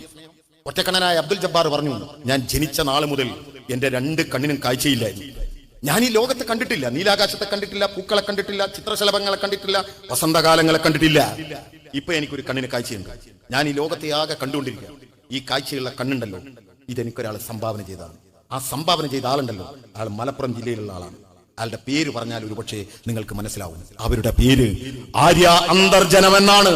കേരളത്തിന്റെ ആദ്യത്തെ മുഖ്യമന്ത്രി സഖാവ് EMSന്റെ ഭാര്യ ആര്യ അന്തർജനം ദാനം ചെയ്ത കണ്ണുകൊണ്ട് ലോകത്തെ കണ്ട അബ്ദുൽ ജബ്ബാർ AP അഹമ്മദുമായി സംസാരിച്ചുകൊണ്ടിരിക്കുമ്പോ തൊട്ടടുത്ത പള്ളിയിൽ ബാങ്ക് കൊടുത്തു. അബ്ദുൽ ജബ്ബാർ പള്ളിയിലേക്ക് കൂടി. നമസ്കാരം കഴിഞ്ഞ് തിരിച്ചു വരുമ്പോ AP അഹമ്മദ് കാർ കയറുന്ന AP അഹമ്മദിന്റെ കൈ പിടിച്ചിട്ട് അബ്ദുൽ ജബ്ബാർ പറഞ്ഞു, ഞാൻ നിങ്ങളോട് സംസാരിച്ചുകൊണ്ടിരിക്കുമ്പോൾ പെട്ടെന്ന് ഓടിപ്പോയാൽ തെറ്റിദ്ധരിക്കരുത്. ഞാൻ പള്ളിയിലേക്ക് പോയതാ. എന്റെ 2 കണ്ണിനും കാഴ്ചയില്ലാത്ത കാലത്ത് എനിക്ക് പള്ളിയിലേക്ക് പോകാനൊന്നും പറ്റില്ല. ഇപ്പൊ എനിക്ക് 1 കണ്ണിന് കാഴ്ച കിട്ടിയപ്പോൾ 5 നേരവും മുടങ്ങാതെ ഞാൻ പള്ളിയിൽ പോകും. എന്തിനാണെന്നറിയോ? 5 നേരവും നമസ്കാരം കഴിഞ്ഞാൽ മുട്ടുകുത്തി പടച്ച തമ്പുരാനോട് ഞാൻ പ്രാർത്ഥിക്കും, പടച്ചവനെ, എന്റെ കണ്ണിന് കാഴ്ച നൽകിയ ആര്യ അന്തർജനത്തെ നീ സ്വർഗ പൂങ്കാവനത്തിൽ പ്രവേശിപ്പിക്കണമേ എന്ന്. ഒറ്റക്കണ്ണനായ അബ്ദുൽ ജബ്ബാറിന്റെ പ്രാർത്ഥന പടച്ചവന്മാർ കേൾക്കോ എന്ന് എനിക്ക് അറിഞ്ഞുകൂടാ. നിങ്ങൾ നോക്ക്, കൽക്കട്ടയുടെ തെരുവീതികളിൽ രക്തത്തിലും ചലത്തിലും മലിനജലത്തിലും കുളിച്ച് നടന്ന മനുഷ്യരെ പെറുക്കിയെടുത്ത് ഒപ്പിയെടുത്ത് കുളിപ്പിച്ച് വൃത്തിയാക്കി മനുഷ്യരൂപമാക്കി അവരെ കൊണ്ടുവന്ന ജീവിക്കുന്ന ദൈവമെന്ന് അവകാശപ്പെടാവുന്ന മദർ തെരേസയുള്ള സ്വർഗം ഞാനൊന്ന് സ്വപ്നം കാണുന്നു എന്ന് പറഞ്ഞപ്പോ KT ജലീലിനെ കാഫറാക്കിയ ലീഗ്, ലോകത്ത് അഹിംസയുടെ മുദ്രാവാക്യം ഉയർത്തിയ അഹിംസയുടെ പ്രവാചകൻ ഗാന്ധിയുള്ള സ്വർഗം ഞാൻ സ്വപ്നം കാണുന്നു എന്ന് പറഞ്ഞപ്പോ KT ജലീലിനെ കാഫറാക്കിയ ലീഗ്, ആ ലീഗിന്റെ ഈ KM ഷാജി അന്ന് നടത്തിയ പ്രസംഗത്തിന്റെ ഒരു വാക്ക് ഇങ്ങനെയാണ്: മലപ്പുറത്തെ വല്യങ്ങാടി പള്ളിപ്പറമ്പിൽ 40 പേരുടെ കബറിടത്തിൽ പിന്നെ ഒരു ആളുടെ എന്ത് തട്ടാനായിരുന്നു, വേലുക്കുട്ടി തട്ടാന്റെ കബറുണ്ട്. വേലുക്കുട്ടി തട്ടാന്റെ കബറുണ്ട്. ഒന്ന് വേലുക്കുട്ടി തട്ടാന്റെ കബറാണ്. ഞങ്ങൾക്ക് ലീഗിനോട് ചോദിക്കാനുള്ളത്, പള്ളി സംരക്ഷിക്കുന്നതിൽ മരിച്ചു വീണ വേലുക്കുട്ടി തട്ടാൻ സ്വർഗത്ത് പോവോ? നിങ്ങൾ ഉത്തരം പറഞ്ഞാൽ മതി. ഞാൻ അവസാനിപ്പിക്കാം. പ്രിയപ്പെട്ടവർ, നാട് വളരെ അപകടത്തിലേക്കാണ് പോകുന്നത്. വളരെ അപകടം. നിങ്ങൾ വിചാരിക്കുന്നുണ്ടോ? ചെറിയ കാര്യമല്ല. മെല്ലെ മെല്ലെ മതം പറഞ്ഞ് ആ മതം വർഗീയമാക്കി. ലീഗിന്റെ സ്നേഹിതന്മാരോട് വളരെ വിനീതമായി പറയാണ്, നിങ്ങളുടെ പത്രം ചന്ദ്രികയാണ്. ആ ചന്ദ്രികയുള്ള വീടുകളിൽ നിങ്ങൾ പോയി നോക്ക്. പല വീടുകളിലും ഇന്ന് ചന്ദ്രികയില്ല. അവിടെ പകരം മാധ്യമമായിട്ടുണ്ട്. മനുഷ്യ മുസ്ലിം മനസ്സുകളിൽ വർഗീയത മെല്ലെ മെല്ലെ കയറ്റിക്കൊണ്ടുവരുന്ന സ്ലോ പോയിസൺ മാധ്യമം, മീഡിയ വൺ സ്ലോ പോയിസൺ നന്നായി കരുതിയിരിക്കണം. ഒറ്റ കാര്യം കൂടി പറഞ്ഞ് ഞാൻ അവസാനിപ്പിക്കാം. ഈ അടുത്ത കാലത്ത് ഒരു പണ്ഡിതന്റെ പ്രസംഗം കേൾക്കാനിടയാണ്. ഏത് മതത്തിന്റെ പണ്ഡിതൻ എന്നൊന്നും നിങ്ങൾ എന്നോട് ചോദിക്കണ്ട. ആ പണ്ഡിതൻ പറഞ്ഞ കാര്യം എന്താ? അയാൾ പറയാണ്, നിങ്ങളുടെ ഭാര്യയ്ക്ക് ഒരു അസുഖം വന്നാൽ നിങ്ങൾ ഡോക്ടറെ കാണിക്കാൻ പോകുമ്പോൾ നമ്മുടെ മതത്തിൽപ്പെട്ട പെണ്ണുങ്ങളായ ഡോക്ടർമാരുണ്ടോ നോക്കണം. നമ്മുടെ മതത്തിൽപ്പെട്ട പെണ്ണുങ്ങളായ ഡോക്ടർമാരില്ലെങ്കിൽ നമ്മുടെ മതത്തിൽപ്പെട്ട ആണുങ്ങളായ ഡോക്ടർമാരുണ്ടോ നോക്കണം. നമ്മുടെ മതത്തിൽപ്പെട്ട ആണുങ്ങളായ ഡോക്ടർമാരും ഇല്ലെങ്കിലേ നിങ്ങൾ ഇതര മതത്തിൽപ്പെട്ട ഡോക്ടർമാരെ കാണിക്കാവൂ. എങ്ങനെയുണ്ട് നാട്? ഉഷാറല്ലേ? ഉഷാറല്ലേ? നിങ്ങളുടെ അഭിപ്രായത്തിൽ ഭാര്യയ്ക്ക് അസുഖം വന്ന് മരിക്കും, മരണമല്ല പ്രശ്നം, പരിശോധിക്കുന്ന ഡോക്ടറുടെ മതമാണ് പ്രശ്നം. ആ പണ്ഡിതനോട് എനിക്ക് ഒറ്റ കാര്യം പറയാൻ, താങ്കൾക്കൊരു കുട്ടിയുണ്ടെങ്കിൽ ആ കുട്ടി ആണാവട്ടെ പെണ്ണാവട്ടെ നന്നായി പഠിക്കുന്ന കുട്ടിയാണെങ്കിൽ, അങ്ങനെ പഠിച്ച് ആ കുട്ടിക്ക് MBBS പ്രവേശനം കിട്ടിയെങ്കിൽ, അങ്ങനെ കിട്ടിയത് തൃശൂർ മെഡിക്കൽ കോളേജിലാണെങ്കിൽ, ലോകത്തിലെ എല്ലാ മെഡിക്കൽ കോളേജും പോലെ തൃശൂർ മെഡിക്കൽ കോളേജിലും മനുഷ്യ ശരീരത്തെ കുറിച്ച് പഠിപ്പിക്കുന്ന ഒരു ക്ലാസ് മുറിയുണ്ട്. ആ ക്ലാസ് മുറിയുടെ പേര് അനാട്ടമി ക്ലാസ്. തൃശൂർ മെഡിക്കൽ കോളേജിൽ അനാട്ടമി ക്ലാസ്സിലെ ബെഞ്ചിൽ ഒരു മൃതശരീരം ഇങ്ങനെ മലർന്ന് കിടക്കുന്നുണ്ട്. നെഞ്ചു കീറി വയറ് കീറി കിടക്കുന്ന മൃതശരീരം ആരുടേതെന്ന് അറിയോ സഖാക്കൾ? വനിതാ സഖാക്കൾക്ക് അറിയോ ആരുടേതാണ്? നിങ്ങൾ അറിയണം. ജനാധിപത്യ മഹിളാ അസോസിയേഷന്റെ സംസ്ഥാന പ്രസിഡന്റായിരുന്നു ജോസഫൈൻ. 1ാം പിണറായി സർക്കാരിന്റെ കാലത്ത് അവർ വനിതാ കമ്മീഷന്റെ അധ്യക്ഷ കൂടിയായിരുന്നു. ആ സമയത്ത് പീഡിപ്പിക്കപ്പെട്ട ഒരു പെൺകുട്ടിയോട് അമ്മ വാത്സല്യത്തോടെ, അമ്മയുടെ സ്നേഹാധികാരത്തോടെ ഒന്ന് ചോദിച്ചുപോയി, എന്തേ പീഡിപ്പിക്കപ്പെട്ട ദിവസം പോലീസിൽ പരാതി കൊടുക്കാതിരുന്നത്? പ്രിയപ്പെട്ടവരെ, നമ്മൾ കണ്ടില്ലേ? പിന്നെ പിറ്റേ ദിവസം മുതൽ കേരളത്തിലെ സകല ചാനൽ മുറിയിലെയും കോട്ടിട്ട തമ്പുരാക്കന്മാർ ജോസഫൈന്റെ പച്ചമാംസം കൊത്തിവലിച്ചു വിചാരണ ചെയ്തു. ദിവസങ്ങളോളം കേരളത്തിലെ സകല പത്രങ്ങളും ദിവസങ്ങളോളം ജോസഫൈനെ വിചാരണ ചെയ്തു. കേരളത്തിന്റെ തെരുവിലിട്ട് രാഷ്ട്രീയ എതിരാളികൾ ജോസഫൈന്റെ പച്ചമാംസം കൊത്തിവലിച്ചു. അവസാനം പാർട്ടിക്ക് പോലും ജോസഫൈനോട് പറയേണ്ടി വന്നു, വനിതാ അധ്യക്ഷ സ്ഥാനം രാജിവെക്കണമെന്ന്. രാജിവെക്കുന്ന ദിവസം സഖാവ് പറഞ്ഞൊരു കാര്യമുണ്ട്. നിങ്ങളിൽ എത്ര പേര് കേട്ടു എന്ന് എനിക്ക് അറിഞ്ഞൂടാ. സഖാവ് പറഞ്ഞു, ഞാനൊരു കമ്മ്യൂണിസ്റ്റുകാരിയാണ്. ഇൻകുലാബിന്റെ വിളികൾ കേട്ടുകൊണ്ട് വേണം എനിക്ക് മരിക്കാൻ. ചെങ്കൊടി ഇങ്ങനെ പാറി പറക്കുന്നത് കണ്ടുകൊണ്ട് വേണം എനിക്ക് മരിക്കാൻ. സഖാക്കളെ, നിങ്ങൾ കണ്ടോ? 24ാം പാർട്ടി കോൺഗ്രസ് കണ്ണൂരിൽ നടക്കുമ്പോ 1000 കണ്ടനാളങ്ങളിൽ നിന്ന് ഇൻകുലാബിന്റെ വിളിയേറുമ്പോ 100 കണക്കിന് ചെങ്കൊടികൾ ആകാശത്തേക്ക് ഇങ്ങനെ പാറി പറക്കുമ്പോ 23ാം പാർട്ടി കോൺഗ്രസിൽ വെച്ച് കണ്ണൂരിൽ വെച്ച് ഹൃദയം പൊട്ടി ജോസഫൈൻ മരിച്ചു. സമ്മേളന നഗരിയിൽ കാണോ നിങ്ങൾക്ക് ജോസഫൈനെ? കാണോ? എന്റെ കൂടെ വാ. തൃശൂർ മെഡിക്കൽ കോളേജിൽ അനാട്ടമി ക്ലാസ്സിൽ സഖാവ് ഇങ്ങനെ മലർന്ന് കിടക്കുന്നുണ്ട്. ആ നെഞ്ചു കയറിയിട്ടുണ്ട്, ആ വയറ് പിളർന്നിട്ടുണ്ട്. കീറിയ നെഞ്ചിനകത്തൂടെ വയറിനകത്തൂടെ കൈയിട്ട് ഹിന്ദുവിന്റെ, മുസൽമാന്റെ, ക്രിസ്ത്യാനിയുടെ, മതമുള്ളവന്റെ, മതമില്ലാത്തവന്റെ കുട്ടികൾ പഠിക്കാണ്. ഇത് ഹൃദയം, ഇത് കിഡ്നി, ഇത് നട്ടല്, ഇത് വാരിയല്. എന്നിട്ട് അവര് നല്ല ഡോക്ടർമാരായി പുറത്തേക്ക് ഇറങ്ങുക. മരണത്തിലേക്ക് നടന്നു നീങ്ങുന്ന മനുഷ്യരുടെ കൈപിടിച്ച് ജീവിതത്തിലേക്ക് കൊണ്ടുവരിക. എത്ര പേർ മരിച്ചാലും മനുഷ്യന് വേണ്ടി ജീവിക്കുന്ന എത്ര സഖാക്കൾ! 34 കൊല്ലം ബംഗാൾ ഭരിച്ചതിൽ മഹാഭൂരിപക്ഷം ഭരിച്ച ജ്യോതി ബാസുവിനെ കാണണോ നിങ്ങൾക്ക്? ഈ അടുത്ത കാലത്ത് മരിച്ച മുൻ മുഖ്യമന്ത്രി ബുദ്ധദേവ് ഭട്ടാചാര്യയെ കാണണോ നിങ്ങൾക്ക്? കൽക്കട്ട മെഡിക്കൽ കോളേജിന്റെ അനാട്ടമി ക്ലാസ്സിൽ സഖാക്കൾ ഇങ്ങനെ മലർന്ന് കിടക്കുന്നുണ്ട്. ഈ അടുത്ത കാലത്ത് നമ്മളോട് ഇവിടെ പറഞ്ഞു പോയ പ്രിയപ്പെട്ട സീതാറാം യെച്ചൂരിയെ കാണണോ സഖാക്കളെ? നിങ്ങൾക്ക് ഡൽഹി എയിംസിന്റെ അനാട്ടമി ക്ലാസ്സില് സഖാവ് ഇങ്ങനെ മലർന്ന് കിടക്കുന്നുണ്ട്, നെഞ്ചു കീറി വയറു പിളർന്ന്. ഒരുപാട് കാലം കാസർഗോഡ് MP ആയിരുന്ന രാമണ്ണറെ കാണണോ? വാ, കണ്ണൂർ മെഡിക്കൽ കോളേജിന്റെ അനാട്ടമി ക്ലാസ്സിലുണ്ട്. പുന്നക്കൽ സംശു SDPIക്കാർ വെട്ടി നുറുക്കി മരണം ഉറപ്പായിട്ടും അതിൽ നിന്ന് ജീവിതത്തിലേക്ക് തിരിച്ചു വന്ന് സാധാരണ മരണം പ്രാപിച്ച പുന്നക്കൽ സംശുവിനെ കാണണോ? വാ, മഞ്ചേരി മെഡിക്കൽ കോളേജിന്റെ അനാട്ടമി ക്ലാസ്സിൽ സഖാവ് ഇങ്ങനെ മലർന്ന് കിടക്കുന്നുണ്ട്. സംഖ്യയായ മകളെ എതിർത്തിട്ടും മറ്റു മക്കളുടെ സഹായത്തോടെ നിയമ പോരാട്ടത്തോടെ ഞങ്ങളുടെ MA ലോറൻസ് സഖാവിനെ കാണണോ നിങ്ങൾക്ക്? എറണാകുളം മെഡിക്കൽ ട്രസ്റ്റിൽ മലർന്ന് കിടക്കുന്നുണ്ട് ഞങ്ങളുടെ സഖാവ്.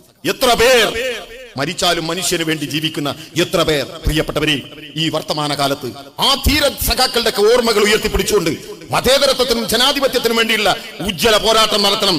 അതിനുള്ള ഒരവസരം കൂടിയാകട്ടെ ഈ സമ്മേളനങ്ങൾ ആശംസിച്ചുകൊണ്ട് ഞാൻ അവസാനിപ്പിക്കുന്നു. ലാൽ സലാം.